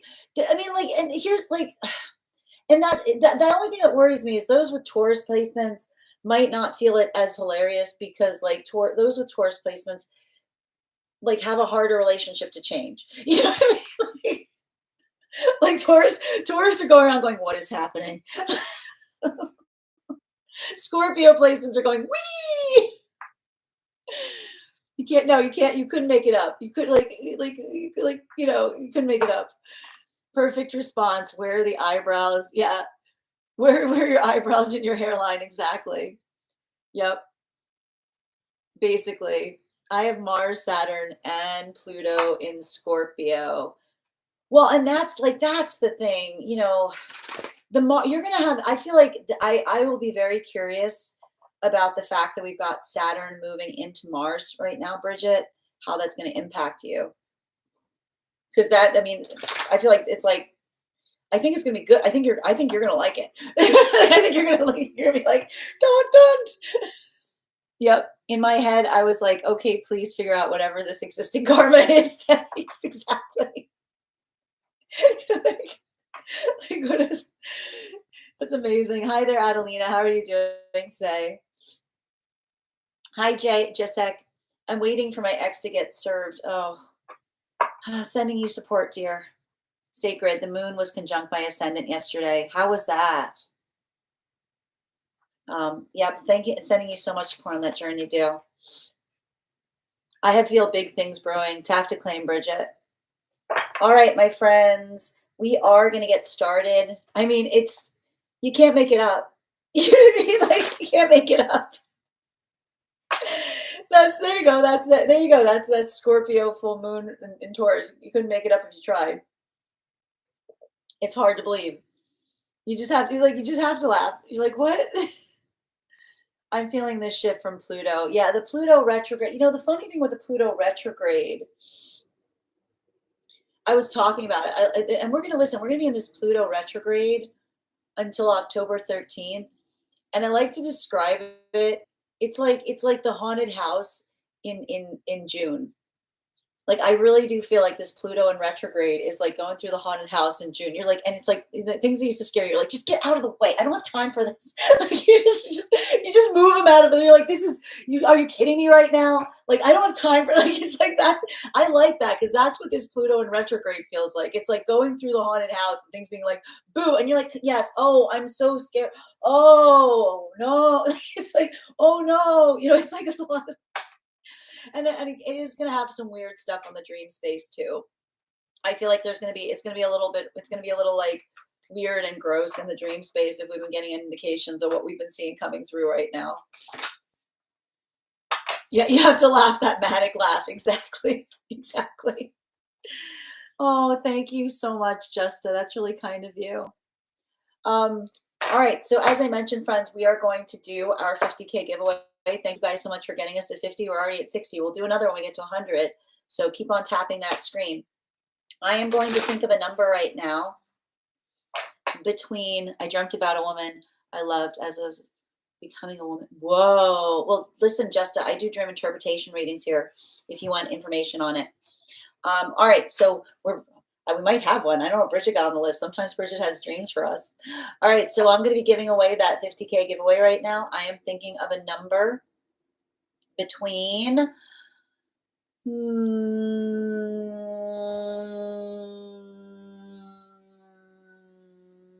1 and 66. First person I see that posts a number will get the reading. First person I see, not the first person that posts it. I do see things in an order different than you guys post them sometimes. Nope. Nope. Nope. No. No. No. Whoa, Fig!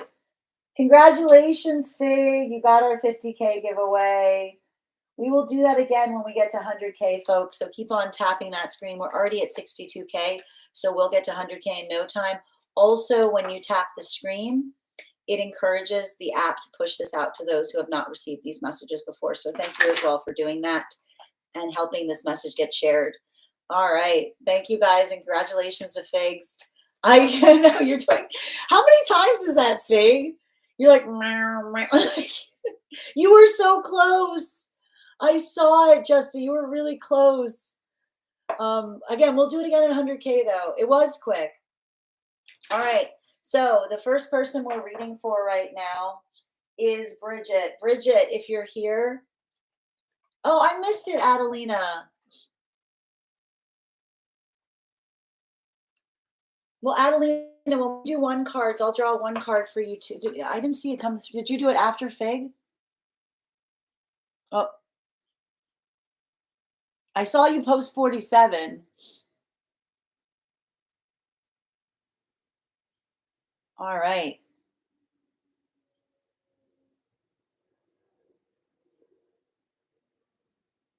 Yeah, Adelina, I didn't see you post the 22. That's wild. I don't know why.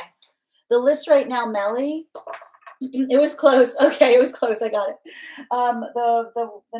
Melly, if you would like to be on the list right now, you'll be the 1, 2, 3, 4th person read for. All right, first person we're reading for today is Bridget. Bridget, can you let me know if we're doing a general reading or if you have a specific question you'd like me to answer? Oh, she posted it after. Okay, good. Okay. Outside tea on the disc. Thank you for letting me know, dear. And just a reminder, if anyone who would like to get on the list who's joining us across the other platforms, you can do so too via my tree that has links in it in my bio. All right. And if you have information, if you are getting on the list and you have information that you feel like you need to share for the purpose of the reading, for instance, if you have a dream interpretation, or if you have like a past life you would like more information on, you can either include that information when you send the notes, when you send the donation, or if you are a subscriber if you are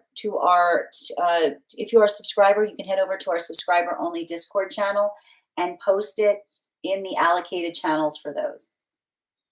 All right. Okay, hold on a minute. All right, I've got Bridget's reading here. It's not that long.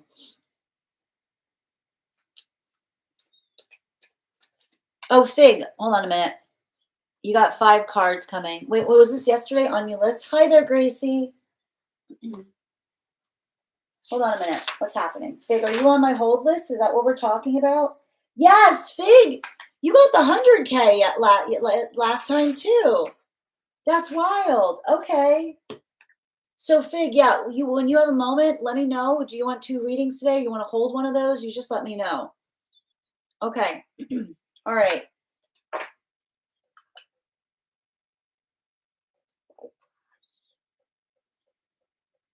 I've got you, dear. Yes, must look more into you. Recent past life is eating me alive right now. Well, again, I definitely we also do past life information here. So if you want more details around something that you've received or you have a regression you'd like more info on, we can do that as well here. You can find the full list of things we read for here just over on my tree that is being sent in my bio. Gracie, I'm happy to converse with you, but if you want a reading, like I'm happy to answer any questions, but if you want a reading, you send the donation via my tree that is being sent in my bio, and I can pull cards on whatever questions you have. Thank you. Okay, we are now doing a dream interpretation for Bridget, and it's outside tea. Oh my gosh, Kay, you can absolutely donate one of your moderator readings to Just a Ghost. That's so kind of you, Kay. So Just a Ghost, one of my moderator would like to donate a reading to you if you'd like that. Thank you so much, Kay. You're fantastic. It's incredibly sweet. Because Kay is the best. And guys, please take a moment to thank Kay for all of their help moderating today. All right. Okay, so we will add that here. We've got hold on a minute. All right, I'm going to add her to the list. Thank you so much. And if anyone else would like to get on the list for today, you will be the 1, 2, 3, 4, 5th person read for. Actually, 6. Hold on. Wait, 1, 2, 3, 4, 5. You will be the 6th person read for. We're a good group here, Jess. Best collective on the Clock app, in my humble opinion. And thank you guys so much for supporting each other in that way. All right. Thank you, guys. All right. Thank you so much. Okay, so the next, we're now going to do a dream interpretation. Is mine in there as well? Did you get on the list, Key? Did you send? I'll confirm before I get started. I know it is. I feel like I'm like, oh, I love you guys. Pulls up a seat. If there's room for me, absolutely. Always. Wait, Nikki, are you on the list? In my opinion as well. Best collect. Oh, thank you. Well, thank you guys for being a part of it, and thank you for making it. Wait, okay, you can wait to do mine if I need it today. No, it's not time sensitive. Okay, well, I'm gonna keep you on I've got you on the list, Fig. I've got you on the list right now as number 4. The big question is you'll still have one held, so let me know if you'd like one reading today or 2. Ooh, a dream fragment. We like dream fragments. All right. So we're doing a dream right now, dream interpretation for Bridget. Okay, here's the dream. I'm at a strange zoo where you walk from one enclosed room to another. In the room I'm in, there's a woman holding her baby, and a panther is roaming freely, tethered to a rope, but it's so long that it can follow her wherever she goes. The panther is fixated on her, pacing and circling, making it impossible for her to relax or escape. In the corner, I notice a cheetah lying down, completely untethered, just resting quietly. At one point, the panther stops pacing and lies down beside the cheetah. I started thinking, the woman needs to get out of this room. So I open the door to the next one, hoping she can run through it. But instead of safety, there's a baby rhino standing there.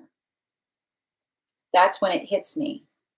What kind of zoo is this? I think to myself. I don't want to be here anymore. I also remember thinking it didn't feel like this the last time I came when I was here with my ex. 5 cards, please.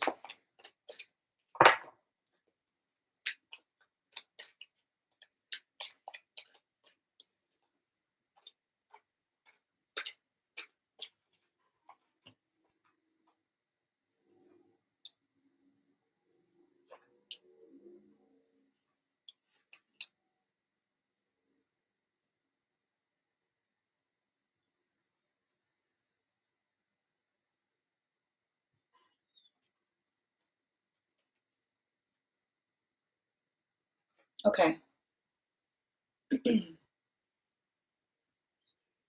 So it's interesting because I'm actually seeing this. Um, it's a dream that's coming to you from your higher self, and one of the indicators, and I think it's kind of fascinating because one of the things that we're identifying here has to do with the fact that you're describing a location and you're also describing the fact that you've been there before. But even more significantly, there's a burning one of the things that we often want to look for when we're doing a dream interpretation is the burning question. And there's a burning question that needs to be recognized as it relates to the proximity of locations that you're articulating, um, in terms of where everyone is placed in the dream. So, from my understanding, you talked about the fact that you were in a strange zoo and you were in a room where you walk from room to room, one enclosed room to another. They're all connected. And you described the fact that you were in a room with a woman holding her baby, and that there was a panther that was roaming freely but tethered to a rope. But it's so long that the rope doesn't feel like it's serving any purpose because it can follow her wherever she goes.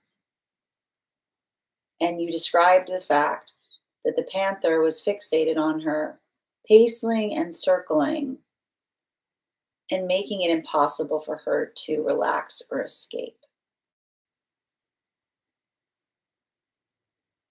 However, and you described the fact that there was also a cheetah in the room that didn't seem bothered by any of it. You decided to help the woman, and you went to open the door to the next one. But you failed to ask the question, which seems to be the burning question in the dream, which is, why couldn't the woman open the door for themselves? Right? Like, that is the effective burning question here. Because there's something and this is the thing about it that I think that you also recognized as you were going through the dream, right? That something about the positioning or the locationality of the circumstances and talking towards the energetic hurdle of trying to navigate, that often, um, it has to do with having to confront one's fear. Now, even in the context of someone holding a baby, you could identify and recognize that they could still potentially be able to open a door while carrying a child, right? But there's something very interesting about the fact that it almost feels like the proximity of the person, and I'd be very curious about this. Someone who was this someone who was also going through the zoo, and they had found themselves like in a corner, they found themselves in a space that they couldn't feel like they couldn't energetically escape from. It's the recognition, and I think that this is what's interesting about it, is that the articulation of the location being like a zoo is talking a little bit about the experience of being in a point of consciousness, right? And the energetic hurdles that you are describing having to do with having to face our fears to be able to navigate from one room to another. Now, what's interesting about that, and it's interesting too, because I was getting a lot of Queen of Wands energy connected to that.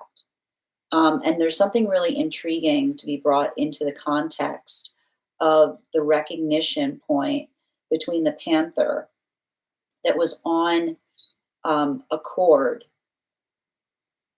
and the cheetah that was just sitting there and laying without doing anything. Because there's everything in this dream is working through the hurdle, like the imagined hurdle and the actual hurdle. Okay. For instance, if the panther is on a cord, but the cord pretty much grants them full access to anything in the room, then effectively the limitation point of the panther isn't to reach anything in the room. The panther has a choice at any moment to reach anything, but it's the energetic, it's like the psychological context by which the panther feels that they're energetically chained, that may limit the panther in the ability to do something, right? We also have here the articulation, and again, much the same mentality.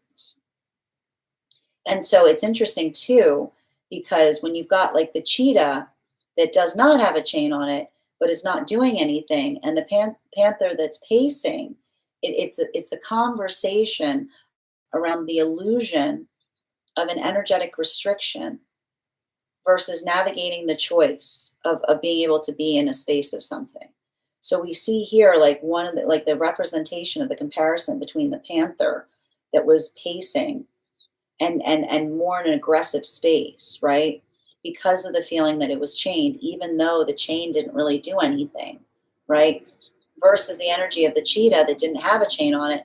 And what's it? Is the chain? Is the cheetah trying to get out of the cage? No, the cheetah's just chilling out. The cheetah wants to be there.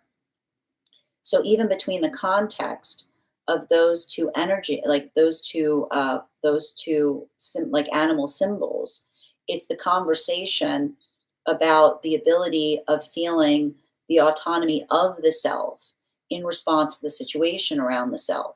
So the perception of it's not necessarily the fact of doing something, but almost potentially having to navigate the space of feeling forced to do something that you would do anyway. This is also potentially being articulated in the description that you had as it relates to the weight of the woman carrying a child versus your own ability to navigate the door. Because what I'm perceiving that's happening there is, again, much like the added weight of a circumstance. You know, the reason that we're seeing that the reason that the woman with the child was more averse to taking the risk to address the door was not the fact that she couldn't open it, but more because her priority was in just making sure that the child was okay.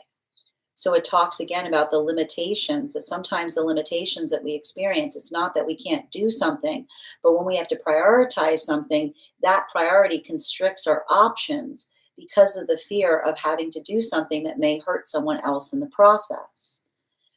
And this brings us to the rhino behind the door. And this is having to do with the space of navigating a risk, right? Making a choice, not knowing what you can expect on the other side. And then it's that surprise moment of moving into a space of safety. But when you move into the space of safety, finding just another hurdle on the other side of it, like, and it's again, much like the nature of reality, which is to say that everybody, like you can't go into who's had it worse kind of energy, because it's that moment or those opportunities that you have to understand that everyone's circumstances are unique. They all have their own challenges. We never know the difficulty that we're each carrying that is being articulated into the space that you're like, oh, I know how to solve the situation. And you go to open the door and it's almost like there's another animal going, it's not that easy. It's not that easy. If it was that easy, Right? Sometimes the space of seeing the challenge that another person has, it creates that space in us and being like, well, why don't they just do that?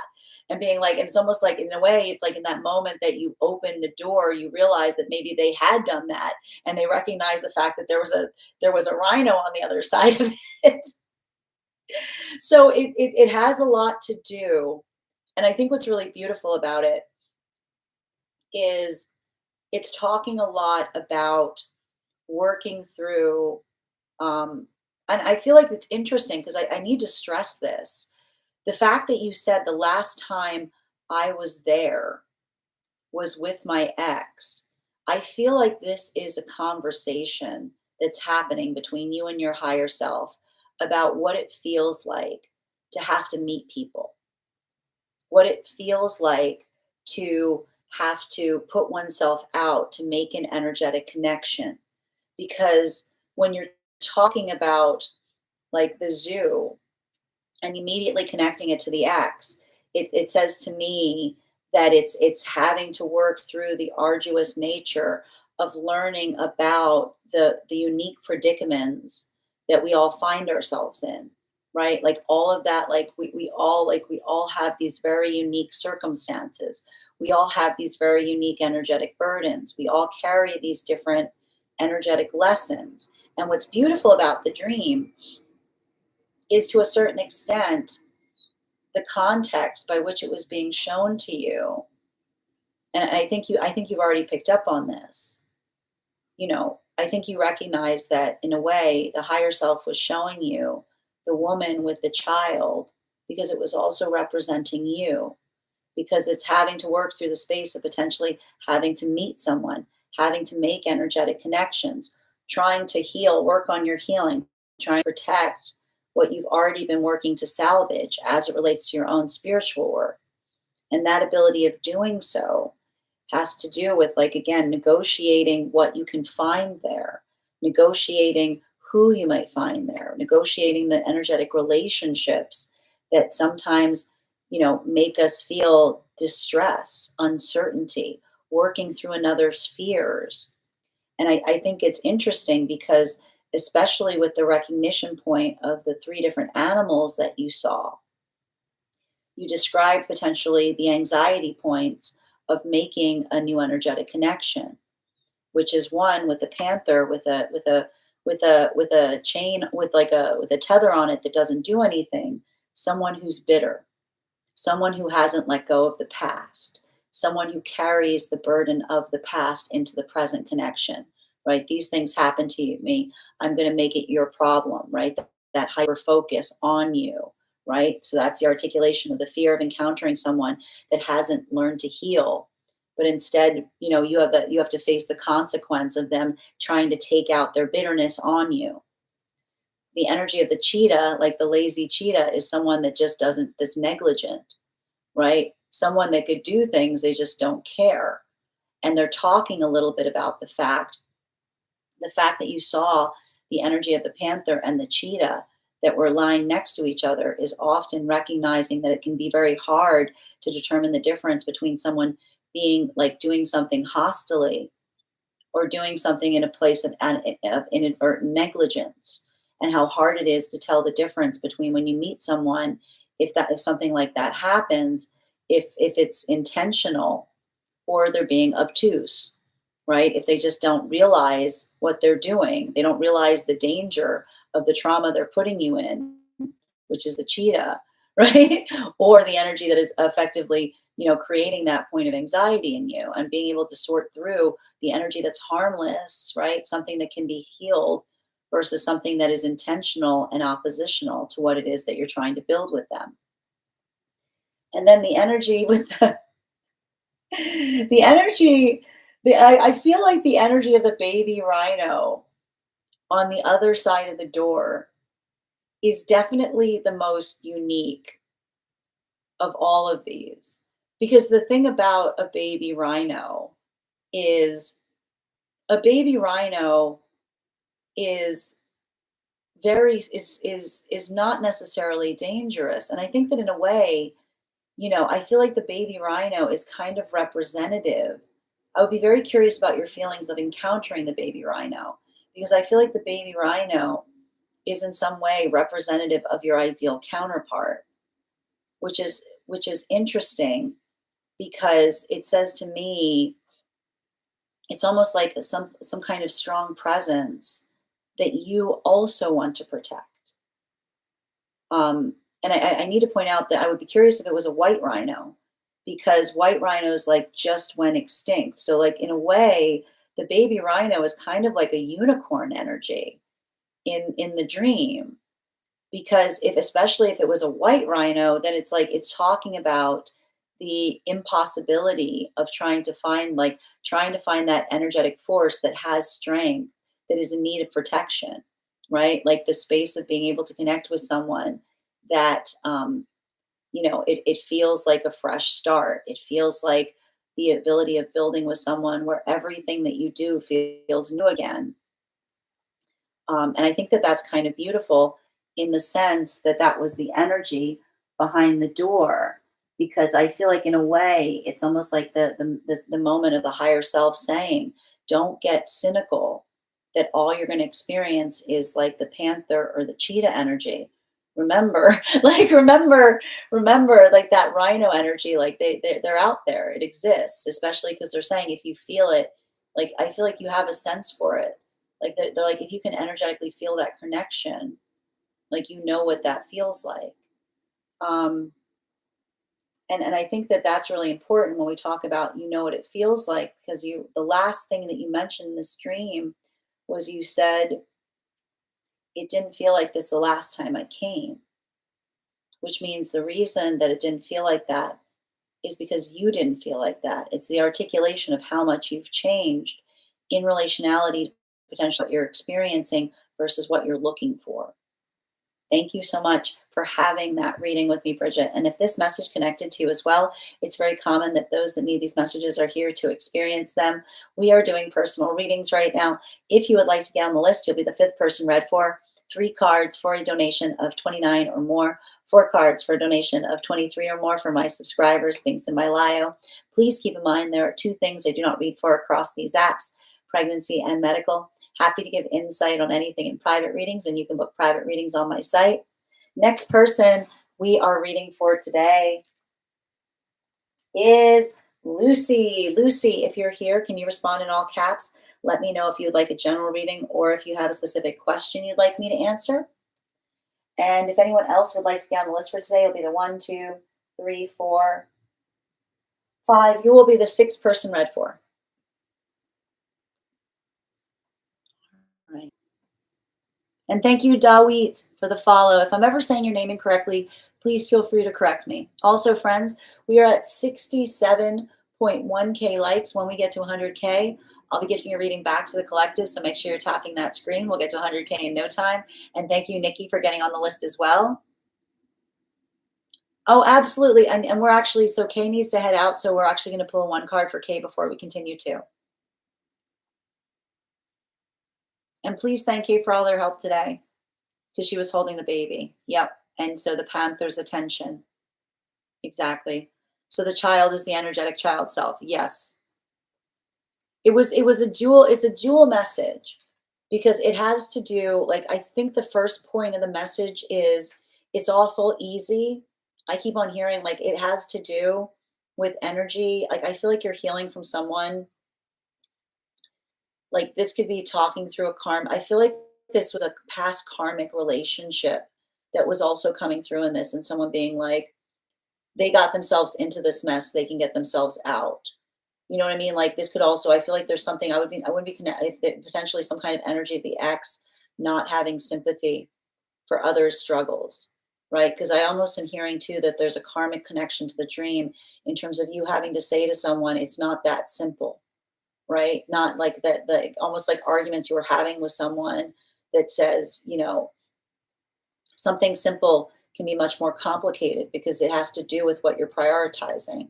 There's something about it, an unhealed karmic connection that had to do with like a lack of empathy as it relates to other circumstances as well. And thank you for those gifts, Adam. Oh, welcome, Justicos. I learned a lot from the last relationship. It cracked me wide open. So to speak in a great way. So that has to do again with the ability to say, I didn't feel like this last time I was here, right? Like understanding that you're taking something different from the experience now. Thank you as well, V, for sharing the live. V, it'll be up on the place where we keep the videos if you'd like to catch it later. I had been a single for a long time, and I took that leap, and I learned exactly what I was meant to learn. Tap to claim. This is deep. Thank you, Nikki. Yeah, it was a very heavy dream.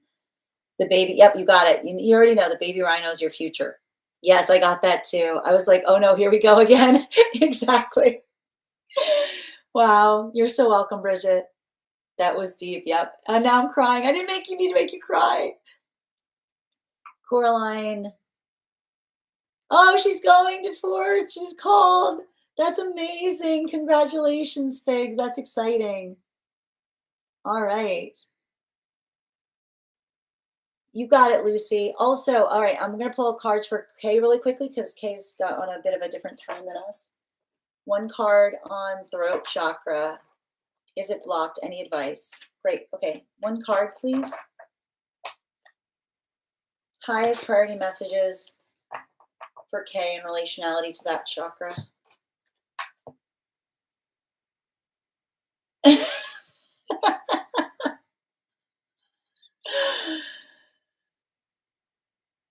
I mean, here's the thing about it.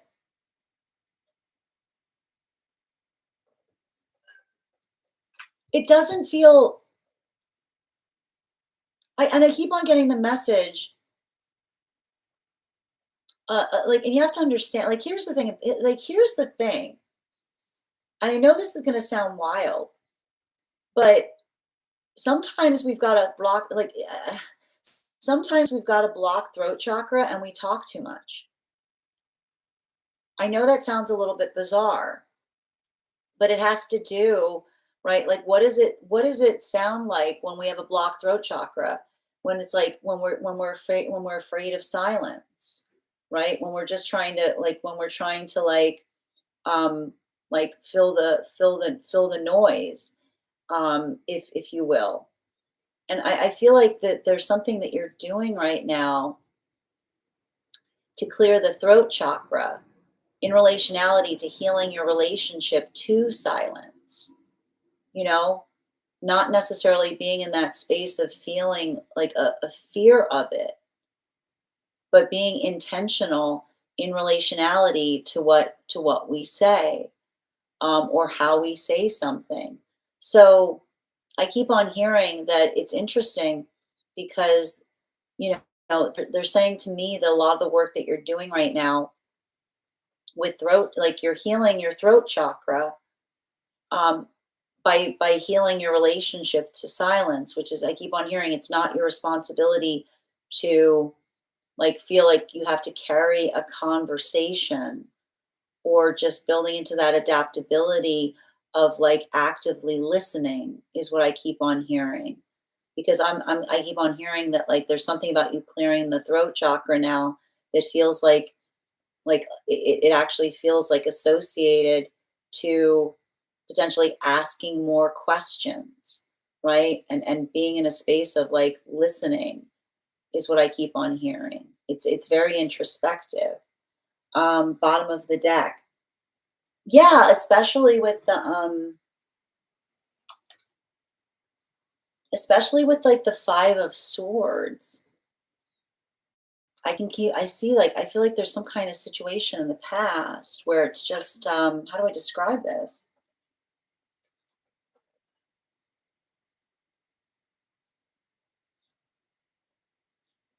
Not like, it seems to me like it's not reacting to what another person gives you, but being more like, why would you say something like that?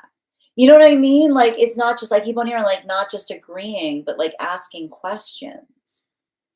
I feel like there's something about you slowing things down, um, that is allowing you to kind of heal that throat chakra because, it feels very much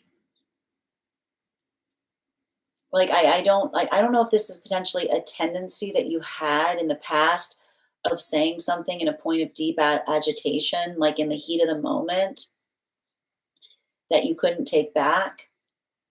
I feel like there's something about this here that I just keep on hearing, and it's interesting too. I keep on hearing it's working through the ability of choosing your words carefully, but and not in like a negative way, but something about you healing from past relationships where potentially someone was hyperbolic, where they would say something that just felt good, but that they didn't really mean. Thank you so much for having that reading with me, and thank you so much for all of your help, Kay, today. And if this message, woo, yeah, again, it's like I feel like it's because I feel like you're in some kind of karmic situation with someone where you're recognizing that some things can't be taken back. Is what I keep on hearing. You know, like it's giving me a lot of that, like words as weapons. But I just see you in a space that you're not letting someone use. I feel like you're healing from some kind of situation where someone would try to rile you up to use your words against you. And that's what I see that you're healing from right now. Because I just keep on seeing that instead of you being reactive, I see you being more like, why would you say that? You know what I mean? Like, what is the intention? You know, thank you so much for having that reading with me, and thank you for being a subscriber. Thank you for all of your help moderating, Kay. Okay. Oh, and we're now reading, and I'm just going to take a minute. And now we're reading for Lucy. And guys, we're also at 69K. When we get to 100K, we'll be gifting a reading back to the collective. So make sure you're tapping that screen. We'll get to 100K in no time.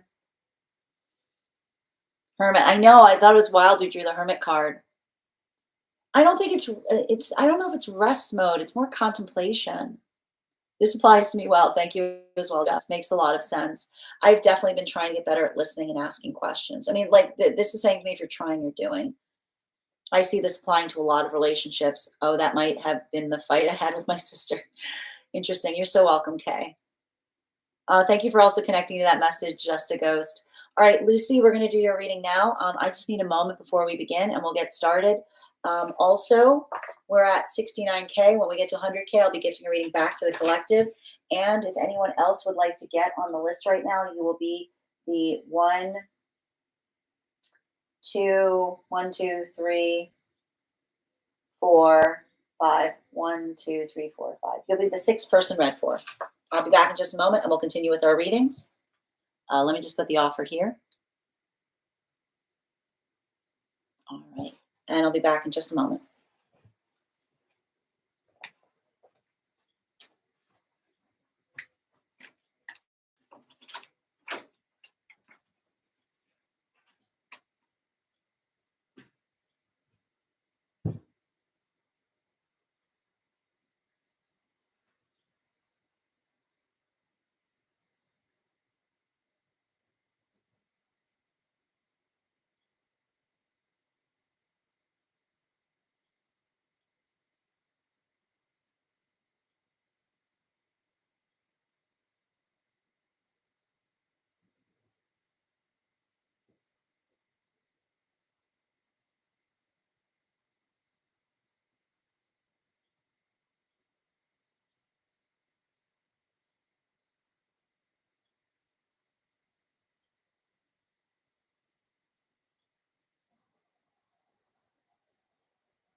All right.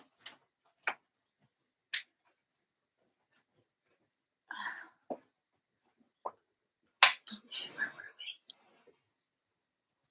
2 cards. Got it. Lucy. 2 cards for career and 2 cards for love. And just a reminder, if there's anyone who's joining us across the other apps who would like to get on the list, you can do so via my tree that is linked in my bio. Can I get 2 cards for Lucy on career? Thank you. And 2 cards for love, please. Highest priority messages, please.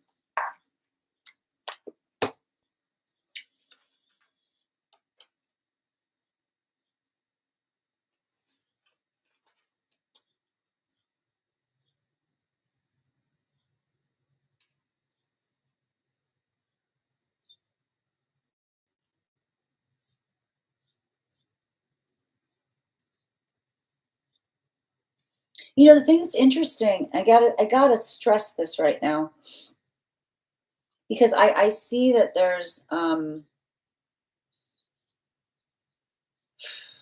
there's an overarching message that's coming through in both of these spaces right now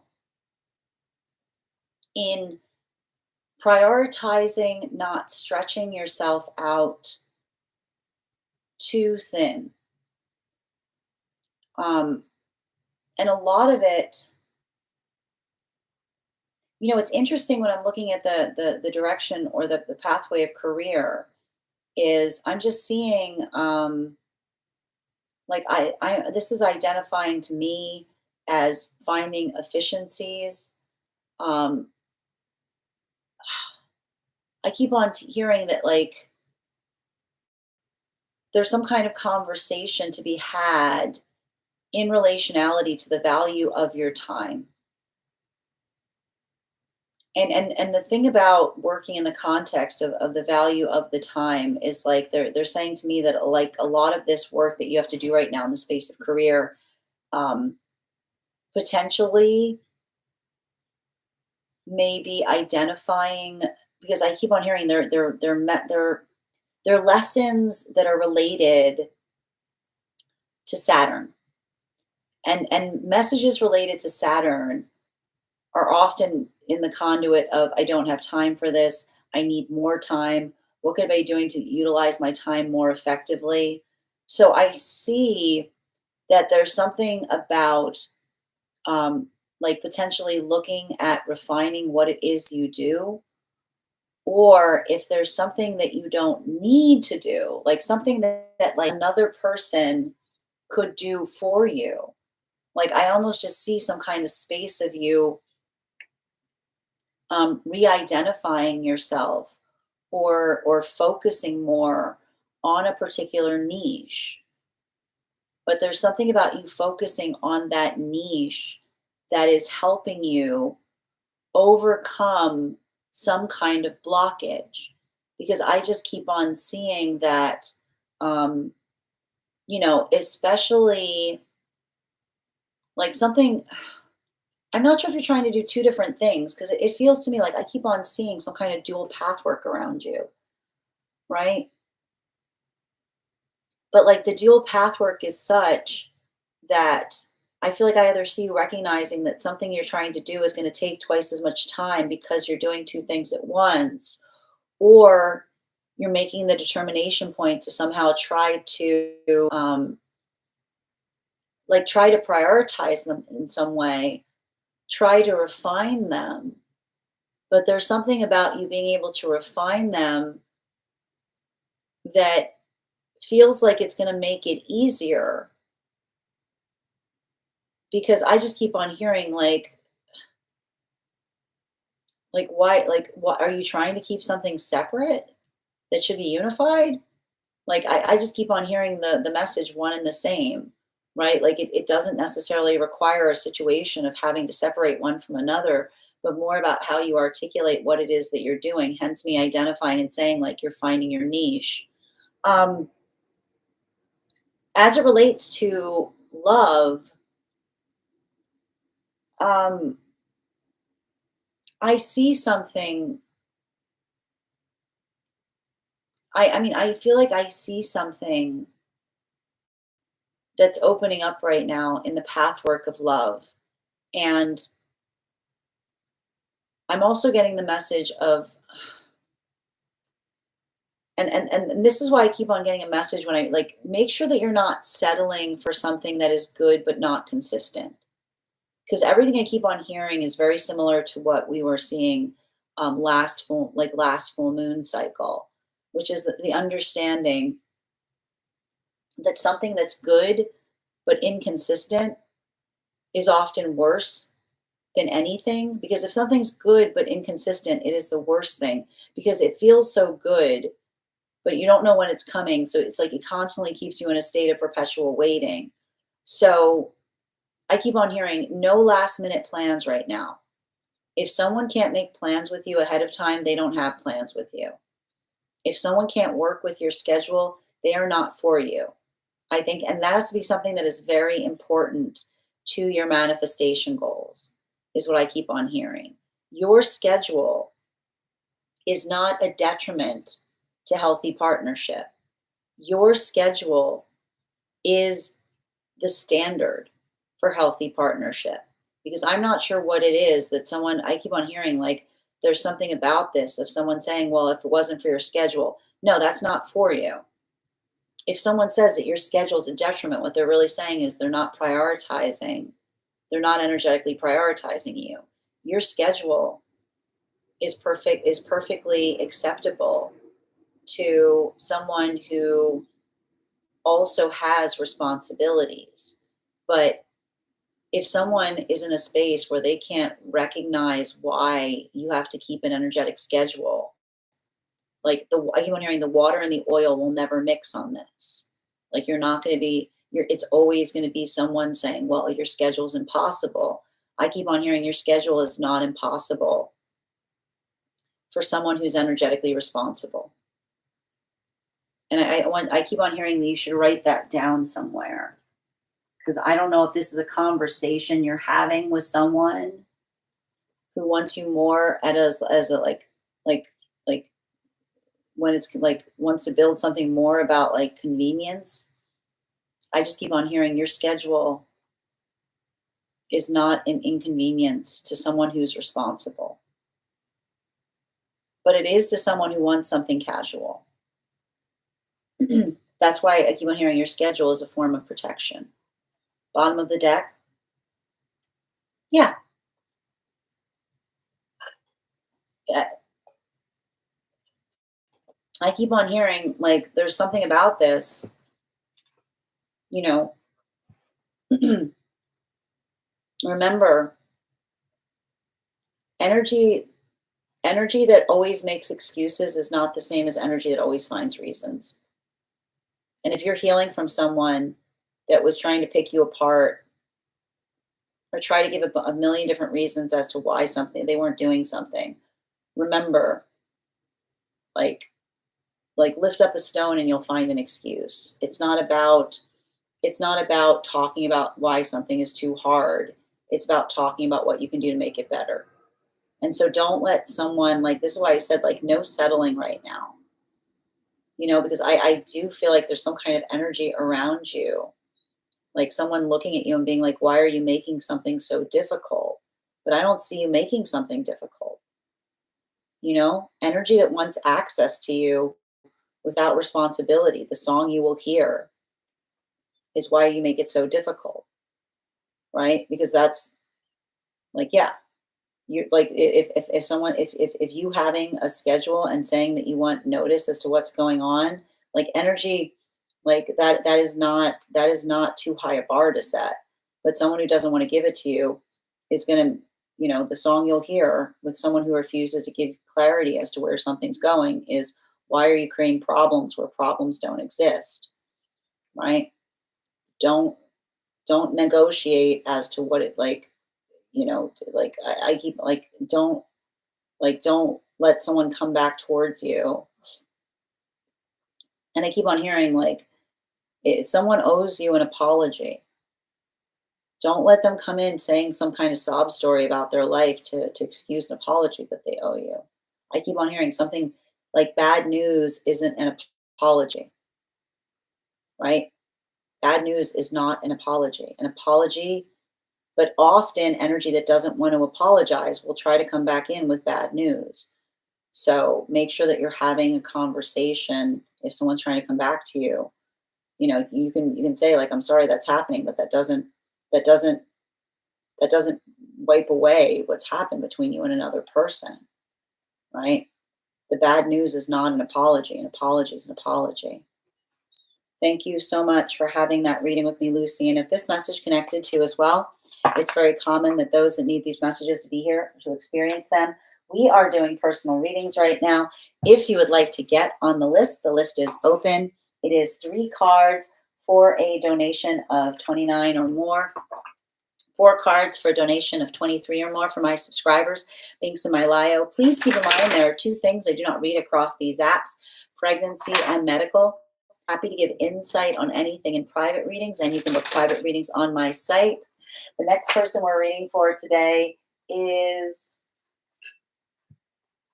Kath. You are our highest gifter winner. Thank you so much.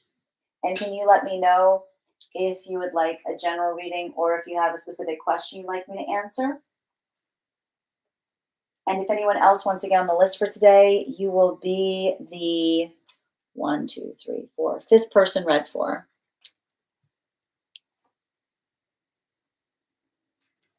All right. Hi there, Adam. Good to see you today.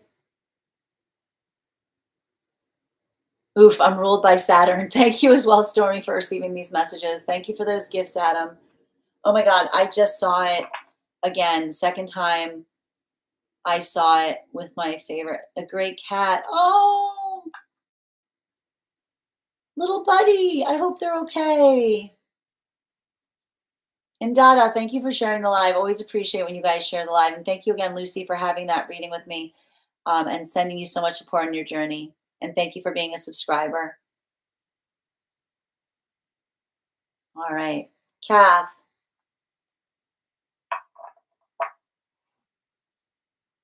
Okay, we've got Kath here. I want to know why O sent a follow on Insta, what their intention is when you knew I. Okay. All right, can I please get, and just a reminder, if anyone else wants to get on the list right now, you will be the 1, 2, 3, fourth person read for. And we are also at 74K. When we get to 100K, I will be gifting a reading back to the collective. So make sure you're tapping that screen. We'll get to 100K in no time. Also, when you tap the screen, it encourages this app to push out the live to those who have not experienced or received it before. So I want to thank you guys so much for doing that as well. Thank you for helping to share the messages here. And just a reminder for anyone who'd like to get on the list, if you have information that you would like to share with me that you feel is relevant for the purpose of our reading, for instance, if you have a dream that you would like interpreted, or if you have a past life that you would like more information on, you can include that information in the notes when you send the donation, or if you are a subscriber to our, if you're a subscriber, you can post it in our subscriber Discord channel, in the appropriate channels. Hi there, Lareason and Brittany. I hope you guys are having a beautiful day. And for those who are joining us across the other platforms, you can also get on the list today via my tree that has links in it in my bio, if you'd like to also get on the list. Got you, Kath. All right.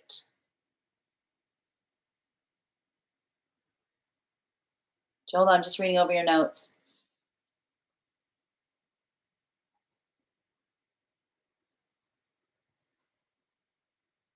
All right, I've got you, Kath. Can I get 4 cards, please? What's going on there? Welcome, Brittany. Oh, that's a transverse.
I mean, I wish I could give you some kind of like deep, like meaning behind it.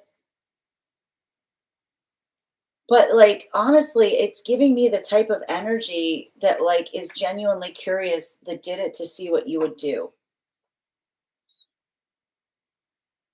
Um, because I'm identifying someone who,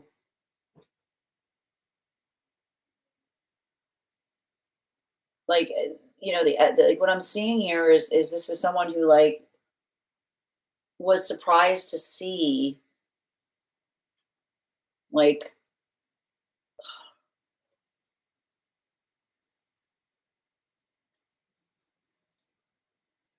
I keep on hearing somebody talking about things blowing over.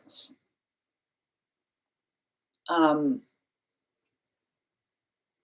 but, this is why I'm identifying that there's something here that's really confusing because, like, I'm just seeing some kind of situation or circumstance where, um, like, did they articulate for you to leave them alone? Like, this is like that's the thing that that's like that's what I mean about this, you know? And I gotta stress this, like, this feels almost like someone who's got some boundary issues. Like, because, like, I see something where it's like someone asked, like, I'm seeing a situation where someone said, like, I don't like I feel like somebody pushed you and said, get away from me. And you were like, okay. And so you created that space. And now, you know what I mean? Like, and now it's like that ability of, like, and I see it even here, like it's giving me, and this is what I think is difficult about it. Like, it says to me, like, almost a space of someone making something even more confusing in relationality to the fact that they're almost articulating that, they like their boundaries have no meaning. You know what I mean? Like, that's the thing that's so wild about it. It's like it almost says to me like someone is trying to articulate to you the fact that their boundaries have no meaning, because there's something about the silent communication I'm getting in relationality to you, kind of like, you know, doing like doing what they somehow feel like they asked you to do, and then them, like, like, it's keep on hearing it's like trying to see if you guys still have energy in the periphery of being able to, like, articulate and heal something. But that's the thing about it, like, I keep on hearing it's a faulty bridge to build upon, because even the faultiness of doing so is trying to see if something's blown over long enough that they don't need to take accountability for it. I keep on hearing, can we just act like nothing happened? You know? Like, it's giving me a lot of that. Like, it feels to me like someone who's, trying to get back something by trying to act like something didn't happen. But even in, like, the normalcy of them doing that, it just moves everything into, like, a really, really weird space. Um,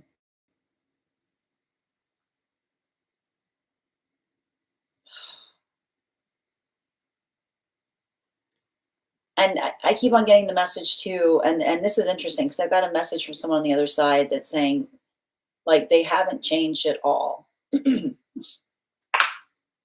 You know what I mean? Like, that's the thing that, like, and what's interesting about it, you've got a guide stepping over who's on the other side that's saying, don't, this is not romantic. This is someone who has not changed at all, because you keep on hearing this all, like, the links that someone will go to avoid an uncomfortable phone call, um, is like, I keep on hearing, like, I literally hear a guide on the other side saying the lengths that another person will go to avoid an uncomfortable phone call is trying to build into a connection point with you, and also telling someone, trying to articulate to someone that they know you, is what I'm hearing.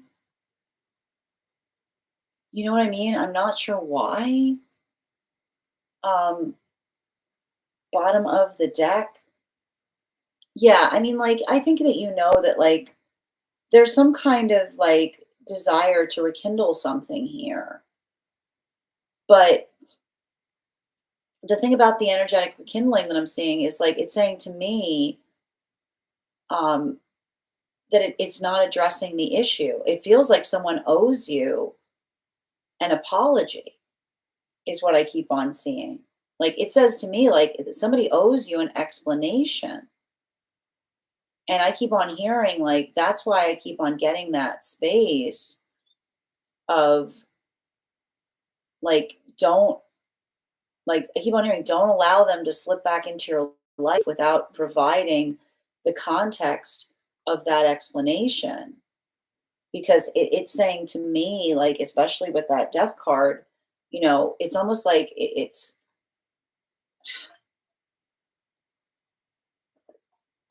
like there's something about it. I can almost see someone like in their head saying, like, oh, this is just a game we play. And I can see you being like, this is not a game. This is not, like I can see someone being like, they're like, oh, why is like what, like, you know what I mean? Like it's giving me, like, it's giving me a lot of that type of energy. And that's what I meant about someone's doing something to see what you would do, right? Like, it's giving me a lot of that, like that energy of like bemused curiosity, but not, but still in the space of not, um like, not addressing the fact that I can see the energy hurt you, you know? Like, that's the thing about it. Like, I can see, like, this is like, I keep on hearing they're trying to build a connection back with you, but avoid addressing the wound. Um, and there's something like, I feel like that's the thing that's difficult about this, is I feel like it's almost like someone who's like hoping that they can kind of build into some kind of pathwork of coming back into connection, but just like acting like something didn't happen. Um, so I again, I it's very like it's very frustrating to me because I'm seeing something here where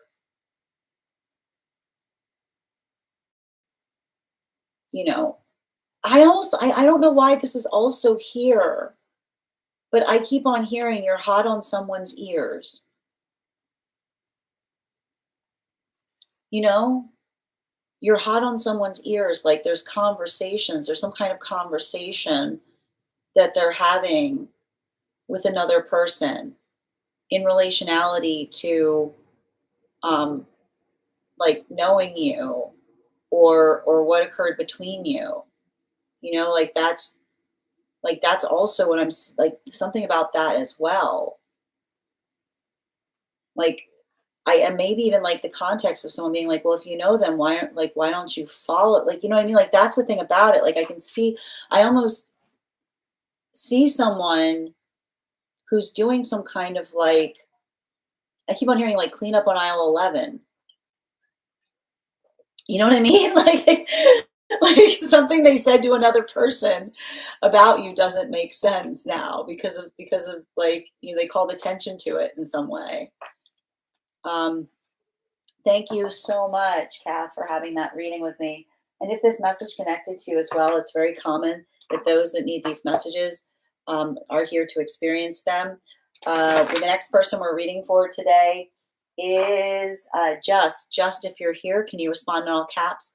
Let me know if you'd like a general reading or if you have a specific question you'd like me to answer.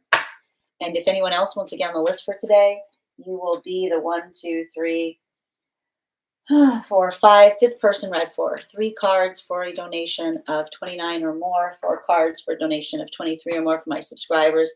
Binks in my bio. All right. Let me take a moment. Also, friends, we are at 79K. When we get to 100K, I'll be gifting a reading back to the collective in the form of a giveaway. So make sure you guys tap the screen. We'll get to 100K in no time. Also, when you tap the screen, it encourages the app to push this out to those who have not received it before. So thank you guys so much for doing so. Gabrielle, did you get on the list, babes? I've got you on, dear. Yep. You will be read for after. Oh, I apologize. Wait. Just, you're not next. Fig, you said you wanted to hold your one moment. Fig, you said you wanted to hold your reading last. Okay. I just wanted to confirm. I want to make sure where Fig wants to go. Because Fig should be next, but Fig also said that they might want to hold their reading. So I just want to check. And Susie, thank you for subscribing. And I'm going to take a minute to read over some of the comments that came through as I was giving that reading.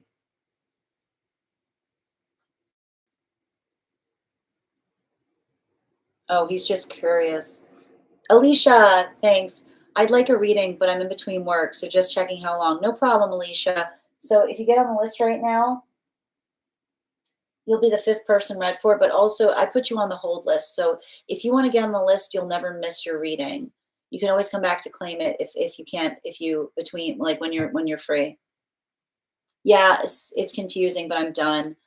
I'm leaving them alone. I keep on hearing it could have been a phone call. He ghosted me when he had issues before, and I let him go after he told me why he ghosted me. Wow.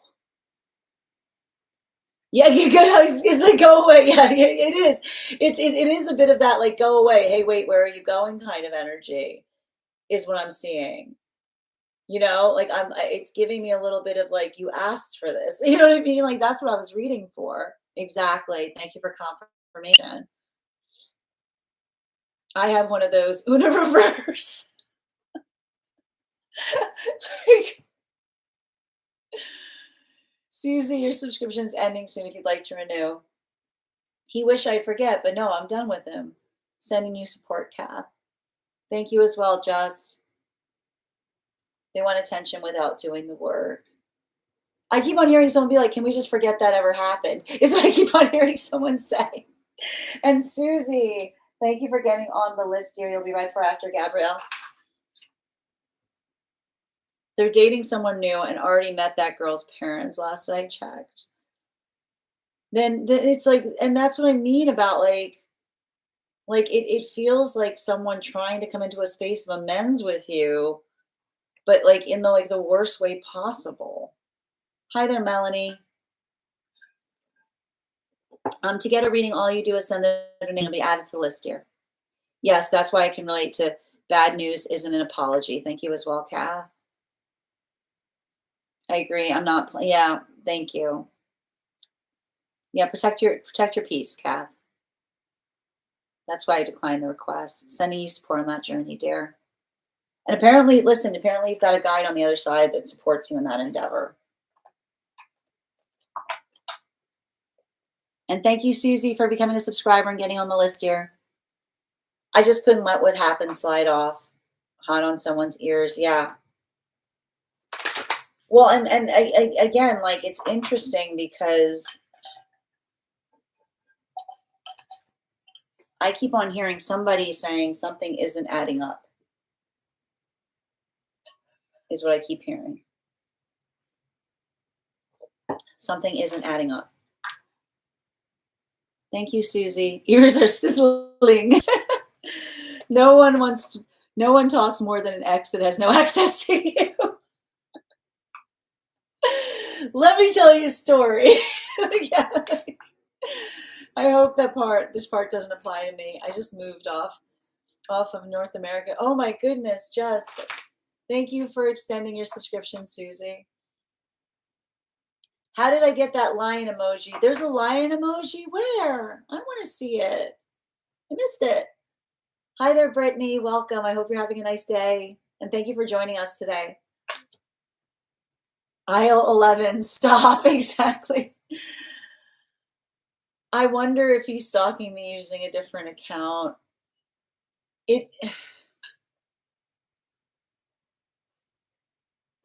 There's something like again. I mean, clear. Like I keep on hearing, like it's like it's giving a lot of like peeking and window energy. You know. Thank you. I got you on the list, Gabrielle.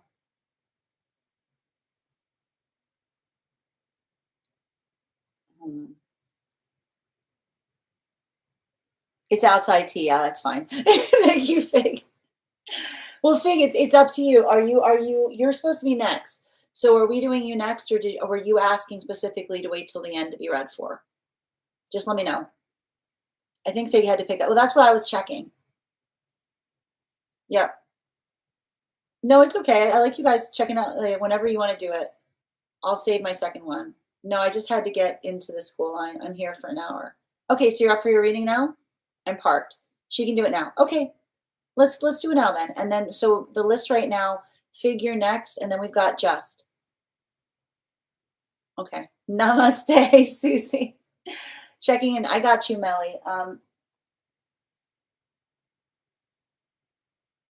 Melly, I'm sorry, love. Where did you send the donation? Hold on a minute.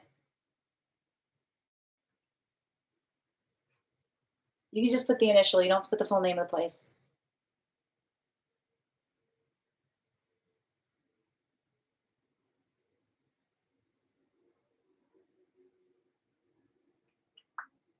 There we go. Okay, I've got it here now.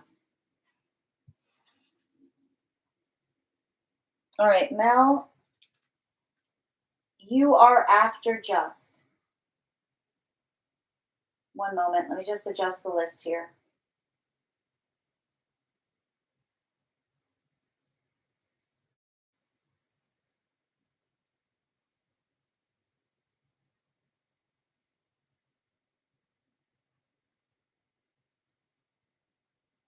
All right, there we go. Perfect. We ain't falling for it anymore, friends. I like that. I like that. You're welcome, Kath. And sending you. And here's the thing, like I keep on hearing the first step is apologizing. You know? Like it's giving me it's there's something about it. I keep on hearing there's some kind of conversation that they're having that like I keep on hearing somebody like, then why aren't you, you know what I mean? Like it's a little bit of that. It isn't adding up for him, maybe because he's confused why I let go. I don't think it's a confusion as to why I let go. It's saying to me like I see some kind of situation here. Um like I feel like it's almost like someone who's used to people chasing them or just not honoring their boundaries. You know, like I see you being like, I don't do that. Like I don't like I see you saying something like I don't do that. You know what I mean? Like it's feeling like a little bit of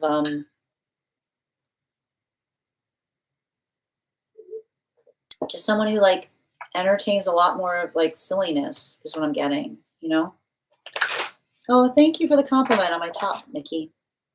Yeah, you're like, I'm not a chick. Yeah, like I can see that. Like that's what I meant about someone being like, someone saying go away.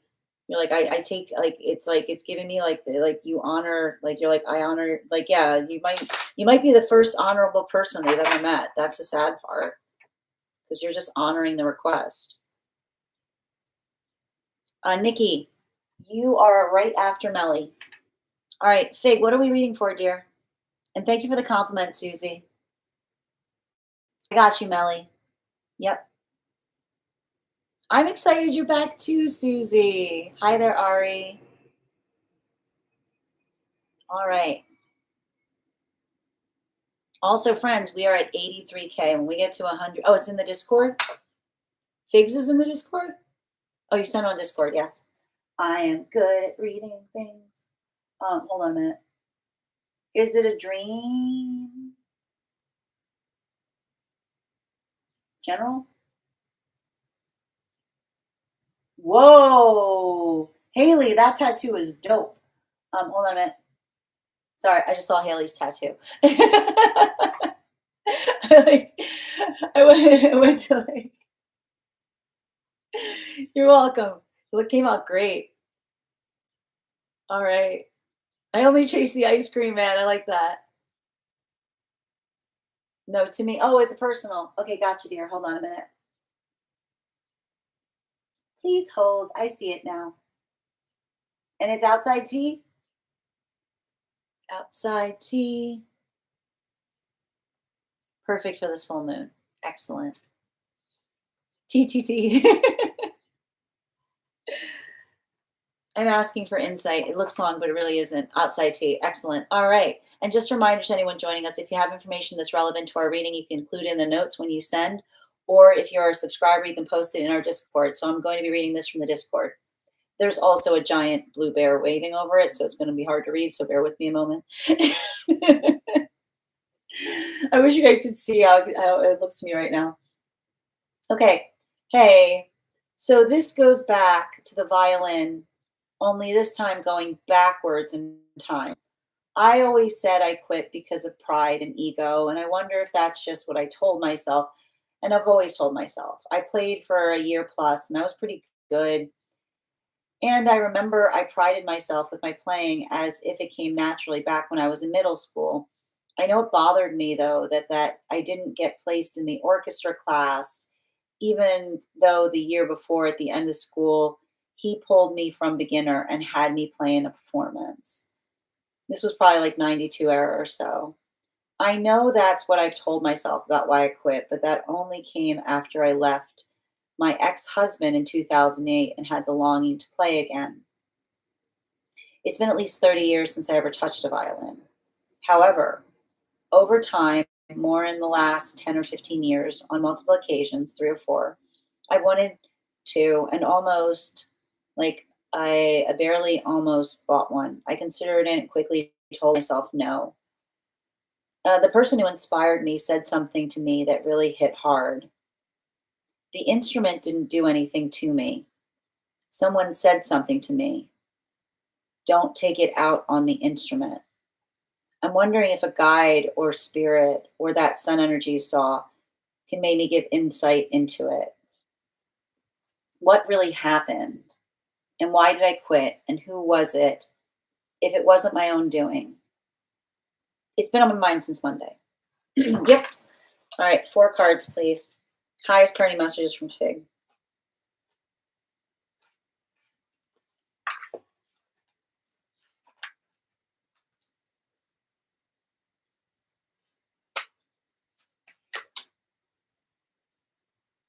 Oh, yeah, that makes sense.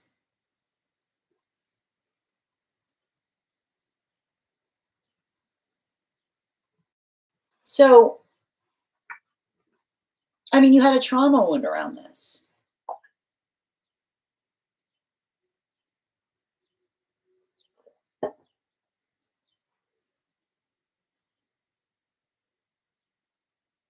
And something I'm seeing here, um, I want to describe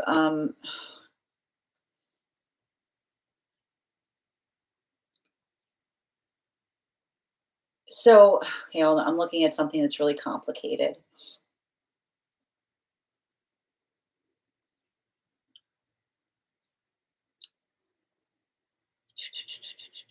How do I explain this? Hold on, I need the right word for it.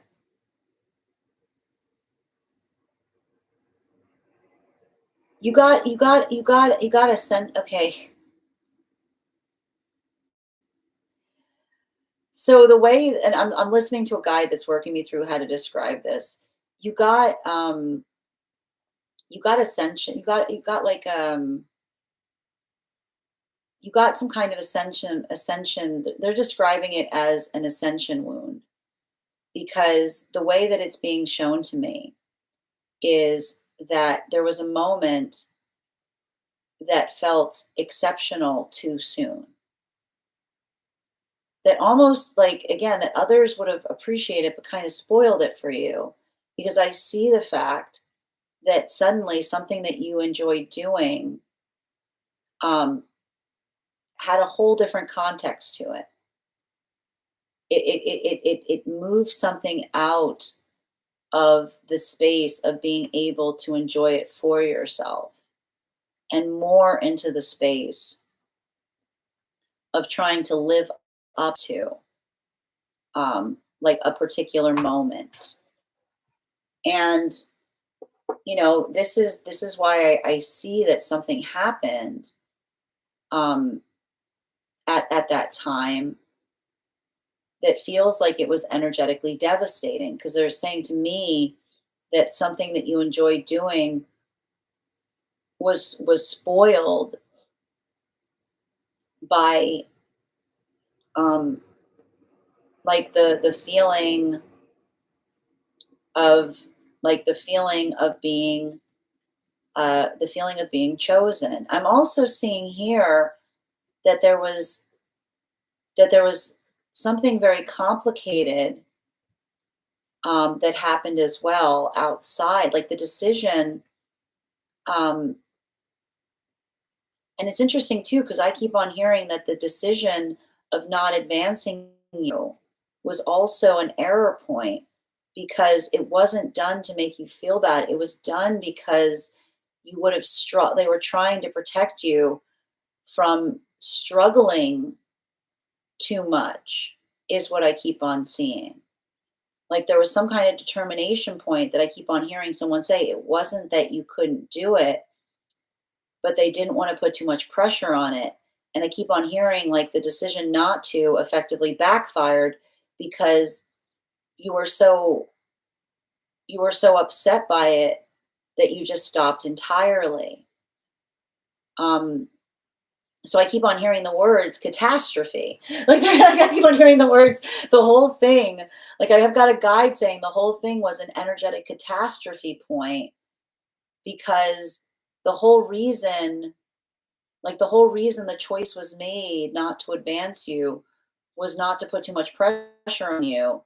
But then the disappointment, and so that you would continue to do something, but then the decision, like the decision not to do so, you took the wrong way, and you took it as rejection instead of protection, and you just stopped entirely. I see like this caused karma in someone else too. Like that's why I hear catastrophe, because I keep on hearing it's a karmic catastrophe, because it feels like there was a conversation in this was like, yeah, it was difficult, but I keep on hearing there was no convincing you otherwise. I would be very curious about energy that was around you that was trying to encourage you to move forward on it, because that's the thing about it. It's like I think that you overly internalized a decision that was made to try to energetically protect something. But this is why I see that um, there's something really restorational um, about you being able to play now, because they're saying that there's a moment, like there's something about your healing journey that you being able to play now is going to heal an intimacy wound, because um, you know effectively or energetically, you know doing it. I keep on hearing like this one's for me, right? Like something was taken from you as it relates to the confusion that was caused, um, having to do with outside expectations, or the weight of navigating something, and you know feeling that space of someone like giving you something and taking it away from you again. But that's why I keep on seeing that there's something really cathartic and restorative about you being able to move back towards that instrument now, because um it's like I keep on seeing that, like there's the pressure is off of it, right? It's not requiring you. I keep on saying it's not requiring you to be in a space that you feel like you're letting others down, or you're not meeting like the status quo in order to do something. It's almost just creating that space of adaptability and letting you recognize and identify. And I keep on hearing like an authentic connection to the art because it's allowing you to be able to communicate and build back into that path work for yourself, not trying to like advance upon some kind of outside path work of the self. Um, and I do think that it's interesting. I think that you said that, I'm just trying to read into the statement you said because I felt like it was very compelling that you articulated. The instrument didn't do anything to me. Someone said something to me. Don't take it out on the instrument, which is the identification that, like, that's effectively the nature of the wound that you had in that situation, which is, you almost punished the instrument for not being chosen, right? Like you took it out on the instrument because you weren't chosen. And so this is you kind of like healing your relationship to the instrument by building back into the connection and not letting outside interference disrupt it. Bottom of the deck on this reading, yeah, that's the wound, right? Like there's something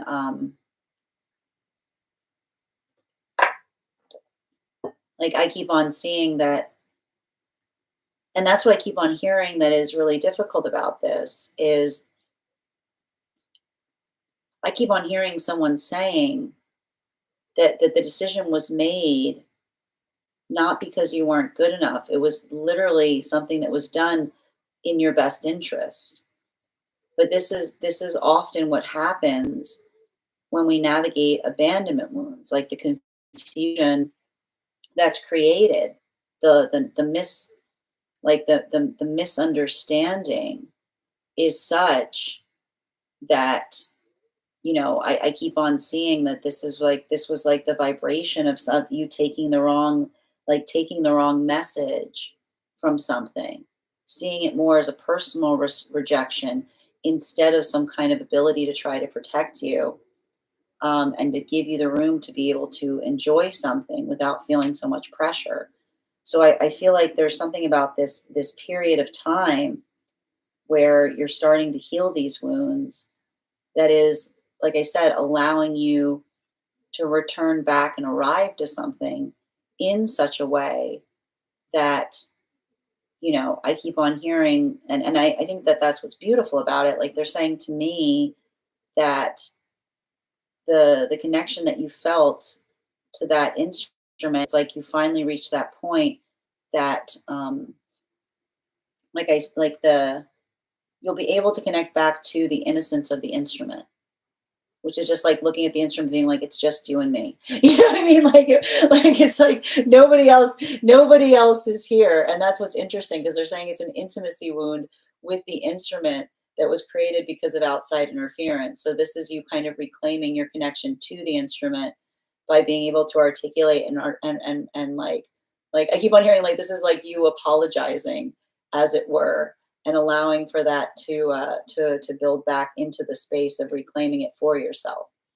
Thank you so much, Fig, for having that reading with me. And if this message connected to you as well, it's very common that those that need these messages are here to experience them. We are doing personal readings right now. If you would like to get on the list is open. It is 3 cards for a donation of 29 or more, 4 cards for a donation of 23 or more for my subscribers, links in my bio. Please keep in mind there are 2 things I do not read for across these apps, pregnancy and medical. Happy to give insight on anything in a private reading, and you can book a private reading on my site. I'm going to take a minute. So the next person on the list right now is Just. If you're here, can you respond in all caps? Let me know if you'd like a general reading or if you have a specific question you'd like me to answer. And it's interesting too, because I keep on hearing like you've got a guide saying like the instrument was an extension of you. So it's like something about you cutting off that part of yourself. Like this is you, like I keep on hearing it's like you reattaching that side of yourself.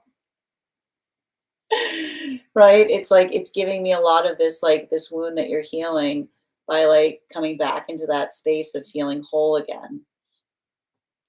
Claire, if you'd like to get on the list right now, Um, 1, 2, 3, 4, 5. You'll be the sixth person read for. We've also got 3 spots left for today. If you'd like to get on the list and claim one of those spots, and then the list will be closed. So if you'd like one of those spots, please claim it sooner rather than later to be added to the list.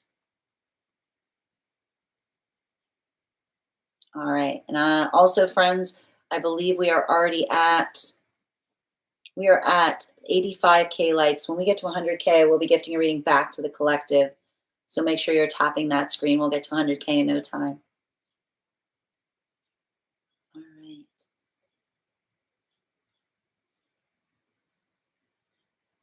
Okay. And thank you so much for sharing that story, that journey with us, Fig. 1 minute, just reading over. TTT. I love Nikki. Nikki's like, TTT. OG, we're only accepting homes and plots of land as apologies now. Show me you're serious. So I know it's real. OG. Yes. I like that. I like that. We're only accepting homes and plots of land as apologies. Oh my gosh. OG. You don't comment much, but when you do, when you do, when you do, where were we? Okay. Oh, I love that. Perfect for this full moon. Absolutely, Haley. If there was a pasta man, I'd chase him everywhere. Pasta man would not do that to us. Outside, yes. I will be on the Discord one day. I'll save up. No worries, Jessa. Take your time, dear. Go, you better start playing again. Yes. I'll chase a pizza car truck too. This is like a joke. This is like why I like to run. I run so I can eat more.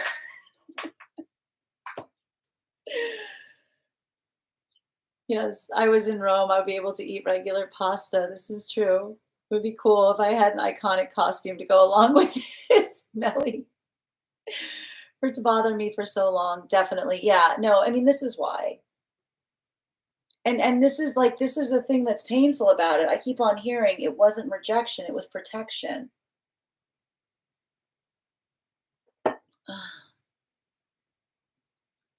I know where, like, I don't know where they're coming from either, but they're adorable. Yeah, it crushed me. Pick it back up and then share it in the disc. Yes, please. Thank you, Anna, for sharing the live. Always appreciate when you guys share the live. Bridget, I always wanted to learn how to play the violin. I love Lindsay Sterling. It's an incredible instrument. It's absolutely beautiful. Come on, internet. Anna, thank you for sharing the live. Always appreciate when you share the live. You're so welcome, Fig, and sending you so much support on that journey. Okay, I have so many questions. Past life for sure, but at the end of the day, this is the question that is eating me. Okay. Fig, thanks you for confirming it for me. I just always wondered why it hurt so bad. I mean, this is what I keep on hearing, like, because they're saying, like, that's why it was trauma, because it didn't make any sense. Um, but I keep on hearing someone saying around it, it wasn't rejection, it was protection. And that's why I keep on hearing it was a karmic catastrophe, because I just keep on hearing that your decision to stop hurt a lot of energy that was trying to make, like, I keep on hearing like they're trying to do something that they thought, like the thing that they were trying to avoid happened because you took it the wrong way. Hi there, Gabrielle. No, you wouldn't miss. You wouldn't miss your reading. I would make sure you're here for it. We're doing, and if anyone else wants to get on the list right now, we've got 3 spots left. All right. Can I please get 3 cards? Highest party. What's going on with that energetic connection?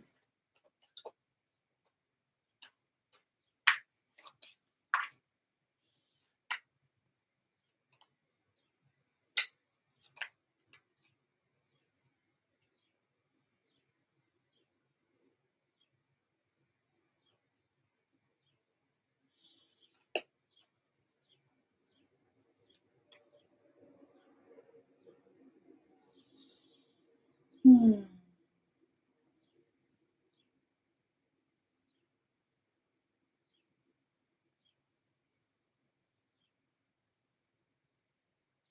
So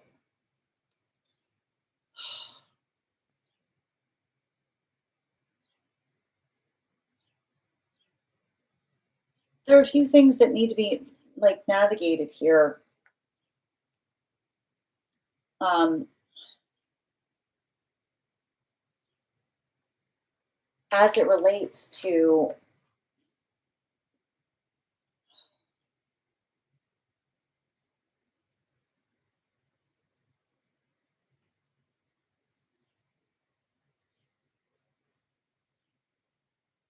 I mean, the one thing I'm seeing, like I keep on hearing energy that says like it feels to me like I'm getting the sense of someone that's trying to do everything that they can to try to expedite some kind of um process here. Um, the difficulty, the difficulty or hurdle around something that I'm identifying, like why am I getting like why am I seeing all of this red tape? Like why am I like it just it feels to me like it feels like very unnecessarily complicated in some kind of way, shape, or form. You know, the one thing I will say is like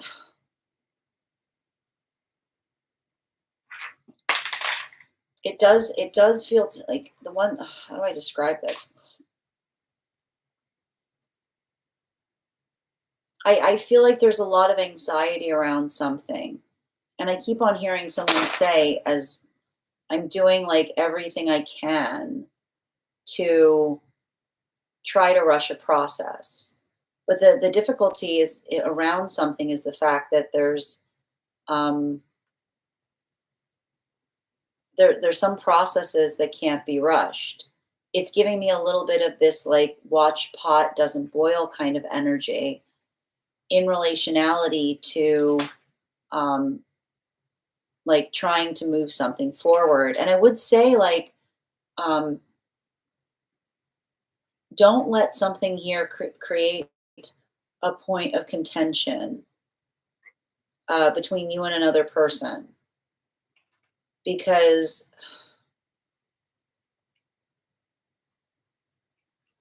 I feel like there is something, I don't know why I'm getting here the sense that there's something like someone has a tendency to procrastinate is what I'm getting. I'm like I'm picking up something here where someone has a tendency of doing things at the last minute. Um, and I think that in a way, and I also see the problem with someone trying to do everything themselves. Uh, make sure that you're talking to someone about how you can help or what you can do because I gotta okay, I gotta work through this because I see both an internal issue right now and an external issue. The external issue is paperwork or something about this here, but the internal issue, um,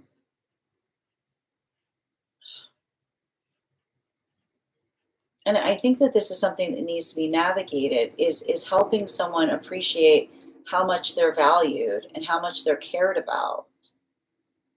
Because I'm picking up a bit of a tendency with someone who tends to sometimes be avoidant because it's almost like that energy that almost articulates and says maybe they're better off without me.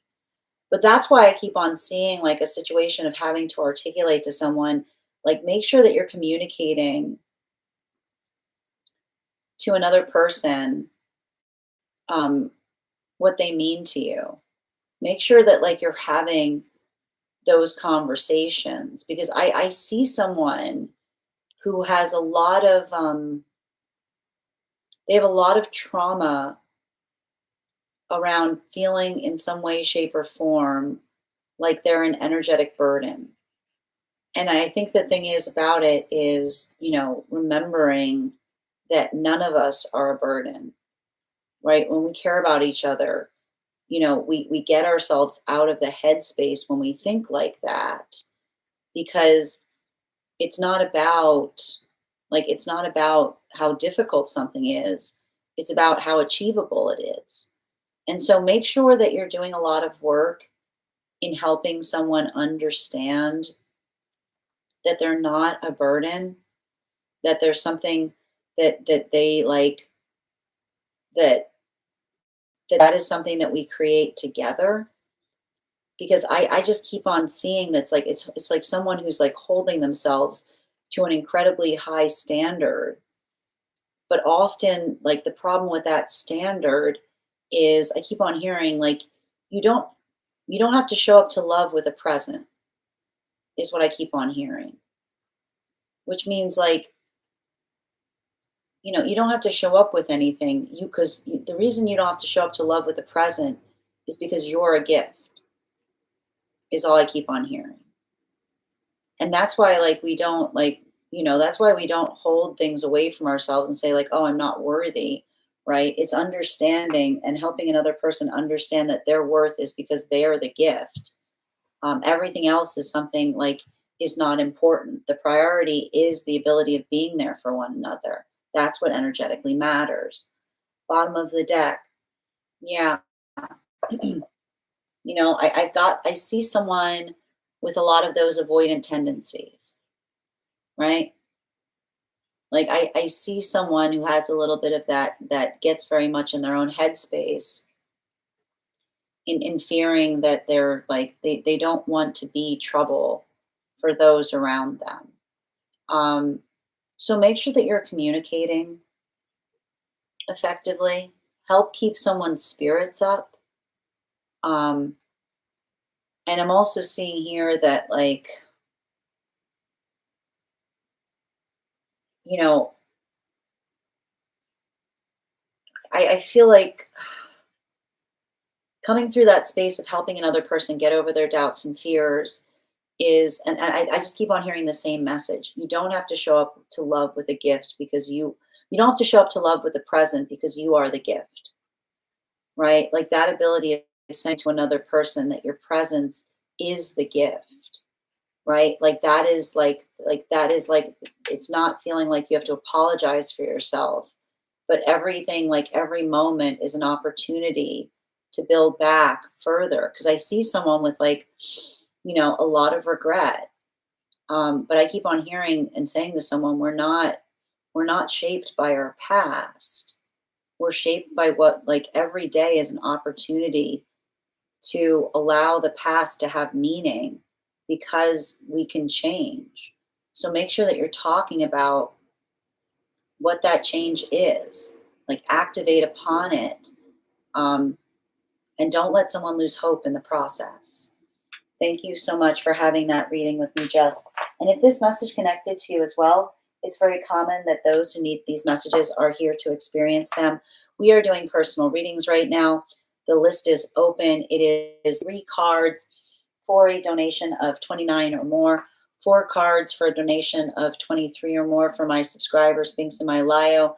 Please keep in mind there are 2 things I do not read for across these apps: pregnancy and medical. Happy to give insight on anything in private readings, and you can book private readings on my site. We've got 2 more spots available today before the list will be closed. If you'd like to secure one of those spots, all you need to do is send the donation, and you can claim one of those spots today. I'm also going to take a moment to read over some of the comments that came through as I was reading.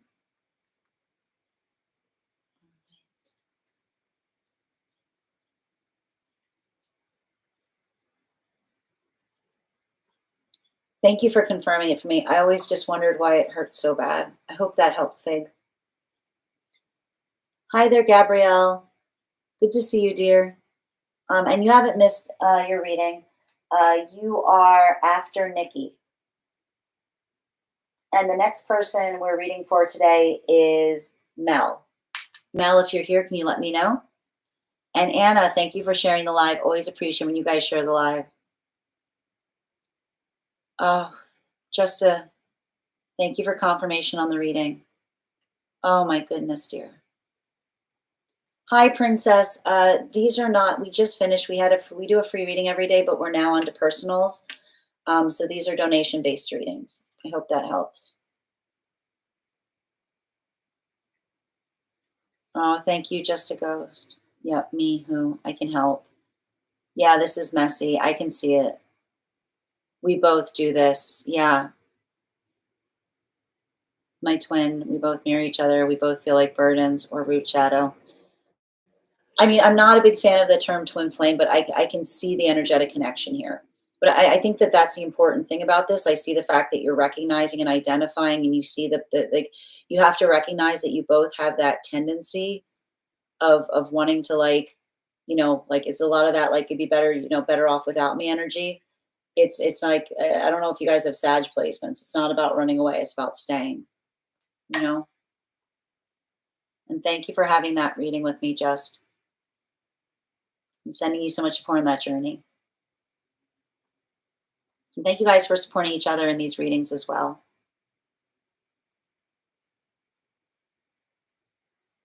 Someone do a past life, please. It'll apply to me too. I'm sure we'll do a past life at some point. I'm glad I found y'all. I don't mind if I show up. Oh, of course, thank you for finding us as well. And again, thank you so much, K. Megan, for gifting that reading to Just. Susie, what number are you? You are after Gabrielle. I'll read the list off now for those who are waiting.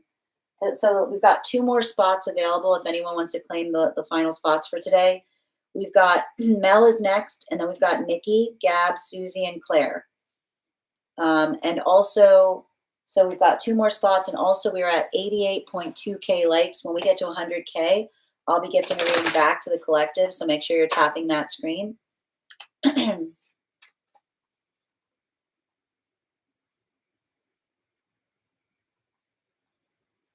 Yep. Oh, you put it in the, okay, you put it in the place with the P. Got it. Thank you. And is it inside T or outside T, Melly?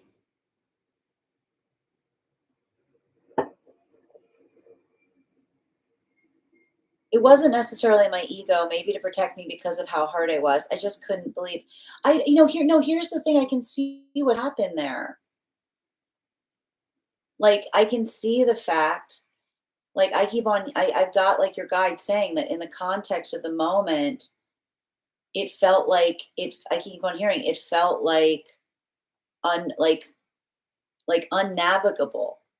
Like, I just keep on seeing something here that it felt like it felt like something that, like, it was working in the context of something that you just assumed. I keep on seeing, you assume because one thing was going to happen, the other thing was connected to it. And I keep on seeing that something about that having, like I told you, like, they're saying it was like, they're saying it was an ascension wound because it made that moment of feeling, making you feel energetically in a space of being, like, exceptional, and then having to move back into where everyone else was. Like, I just keep on seeing, like, you felt like if like a blow, like, I can see the inner child that misunderstood, not understanding that it wasn't done in that, it wasn't because you weren't, I keep on hearing like, there was a lot of consideration made in the decision because they were trying to operate in terms of what they thought was best, but it had the opposite impact, is everything I keep on reading on it, Fig.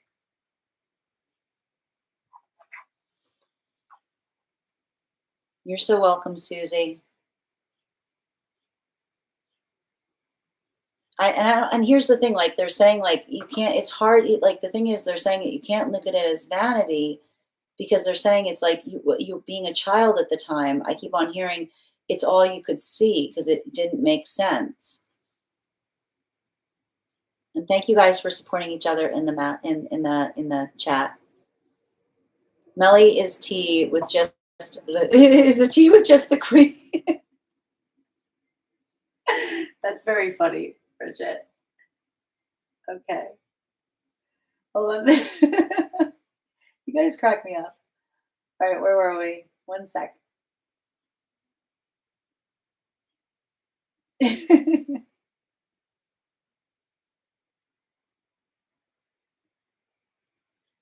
All right, I got it here.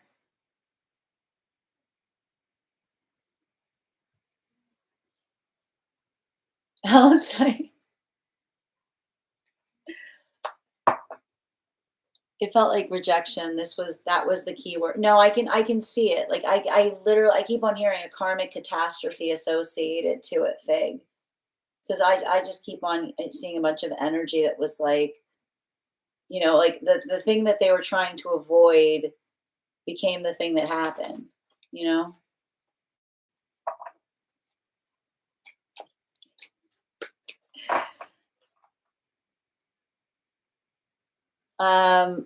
Miss J, I'm not sure what you're indicating in the comments.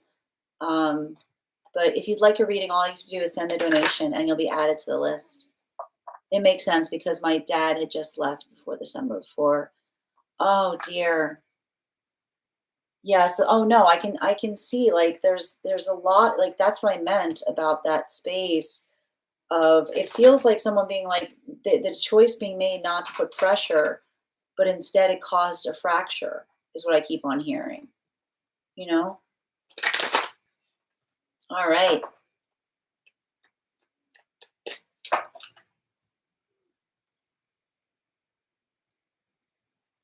All right.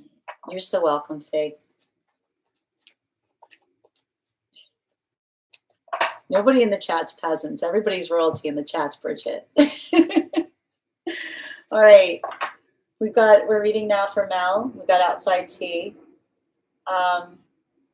I procrastinated on searching for a new position, and I feel like I'm ready to begin searching. May I have guidance on it? May I also have 2 cards on a possible photo shoot opportunity? I just want to make sure it's legit. They want to mail me a check since it has to go through the director and others for approval. I'll be working with a colleague to do a photo shoot for graduates. I want to make sure I'm not going to get scammed. I have to book a flight to do. Have to be paid. Okay, got it. Understood, dear. Okay, we got 1 card out there. All right. So you got 1 card there on the job front. And then 3 more cards, please, on the opportunity. We're going to do 2 cards on the job front and then 2 for the opportunity. And 2 more, please.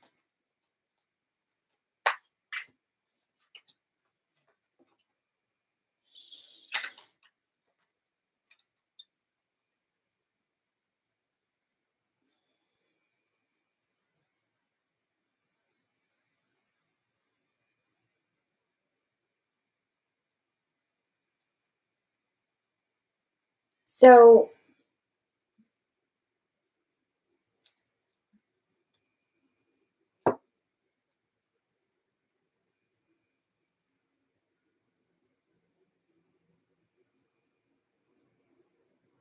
all right, so I'm seeing here in relationality to the work, like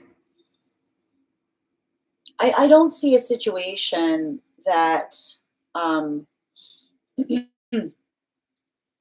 I don't think you've been procrastinating. I know it feels like you're procrastinating, but I feel like there's something about um, finding some kind of moment to be able to prioritize it. And I keep on seeing like it's going to feel like procrastination right until the minute that you start doing it. Like it's giving me a little bit of that Band-Aid rip moment, which is, don't, you got to stop looking at it. You're not going to be able to find time to do it. The reason it feels like you're procrastinating is because I keep on seeing a situation of you being like, well, You're not going to, you have to write this. You're not going to find the time to do it. You're not going to find some time that magically appears that you haven't like had. You got to prioritize it. It can't be the last thing you do.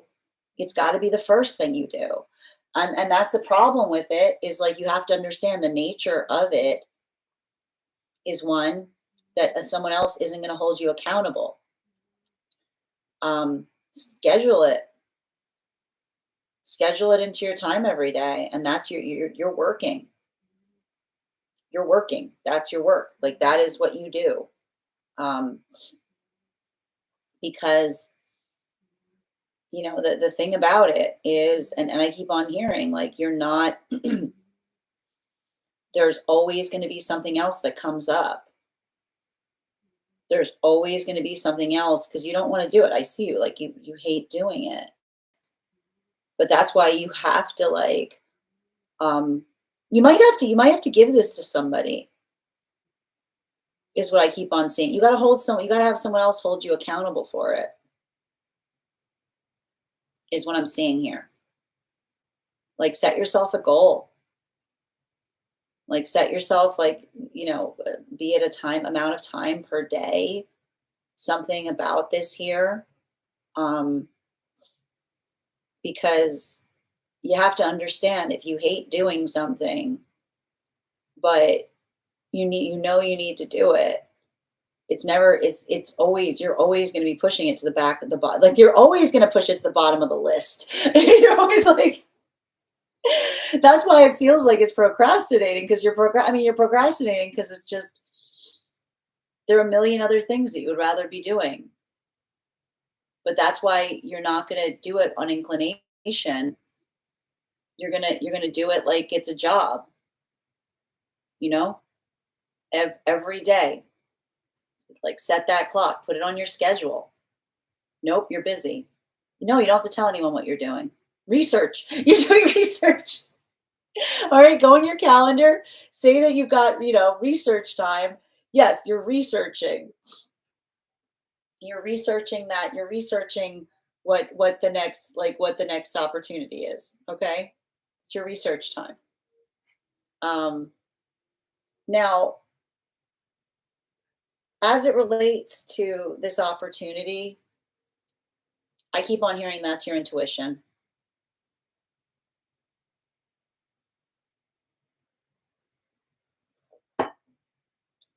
And I'm also seeing a situation or circumstance that, I keep on hearing you can predicate on past experiences and say, like, look, this is, I keep on hearing, like, some kind of conversation to be able to say to another person, um, you know, I keep on hearing, make sure that there's paperwork between you. Also, like, it's not, I keep on hearing, like, you can say to them, look, I need something energetically up front, because as you've indicated, it's a huge, it's a huge ask on your part. So I keep on seeing, like, professional, like, I keep on hearing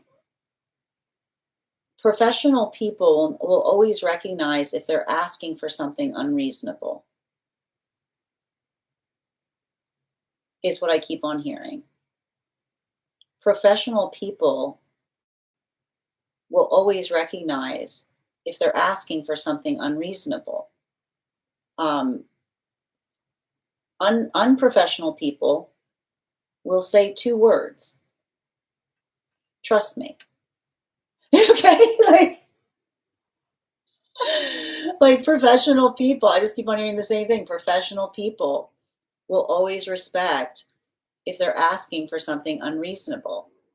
Unprofessional people will say two words: trust me. Professional people never say trust me. Professional people recognize that trust is not given, trust is earned. So make sure you're not entering a situation where someone's saying, just trust us, right? I like to point out, professionalism is building into the context of saying you don't have to trust because like it's relieving the opportunity of creating something that feels questionable in the first place. You know, I keep on hearing professionalism removes doubt. It doesn't, and unprofessional is built off wishes.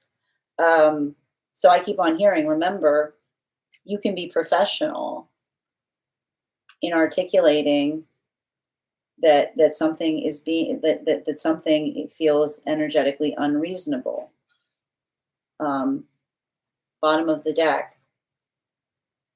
Yeah, because again, and I need to point, like,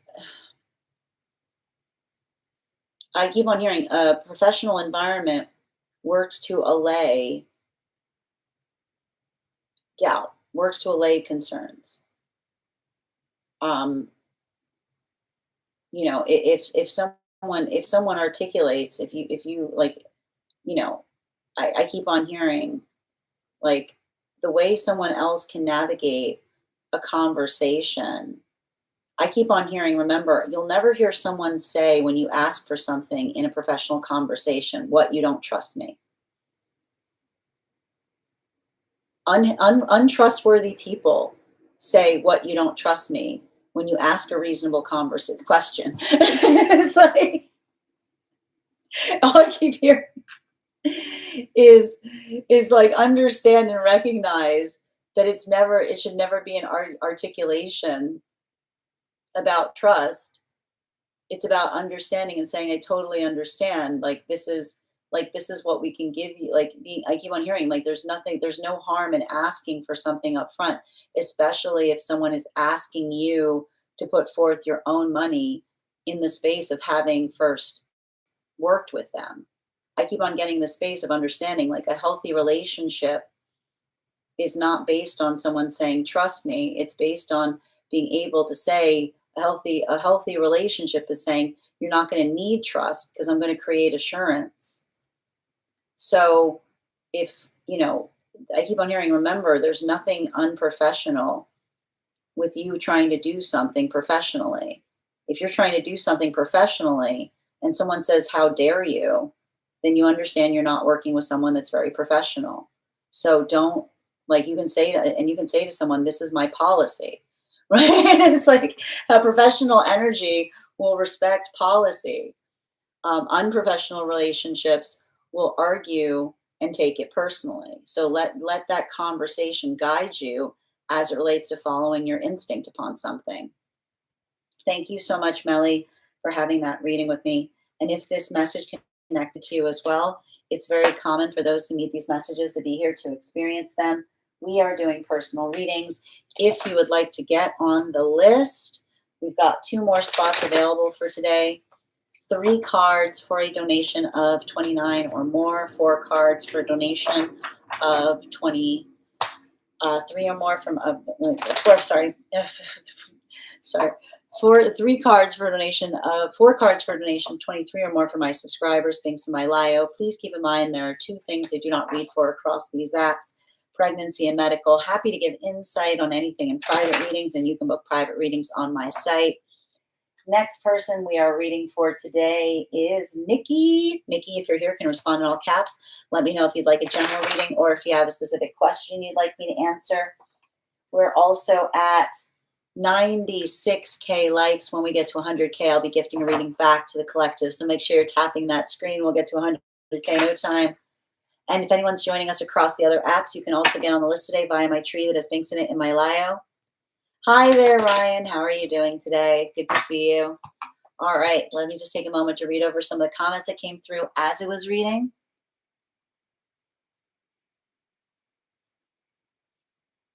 Thank you also for receiving that message, Just. Story of my life. Don't look at me. Yes, it's my research time with T. Exactly. Dwayne, thank you so much. It's very kind of you. I appreciate you. Either get it in writing or negotiate percent up front. I do this for a living. Feel free to message me if you have questions. Thank you guys for supporting each other in the comments as well. I'll also say 810,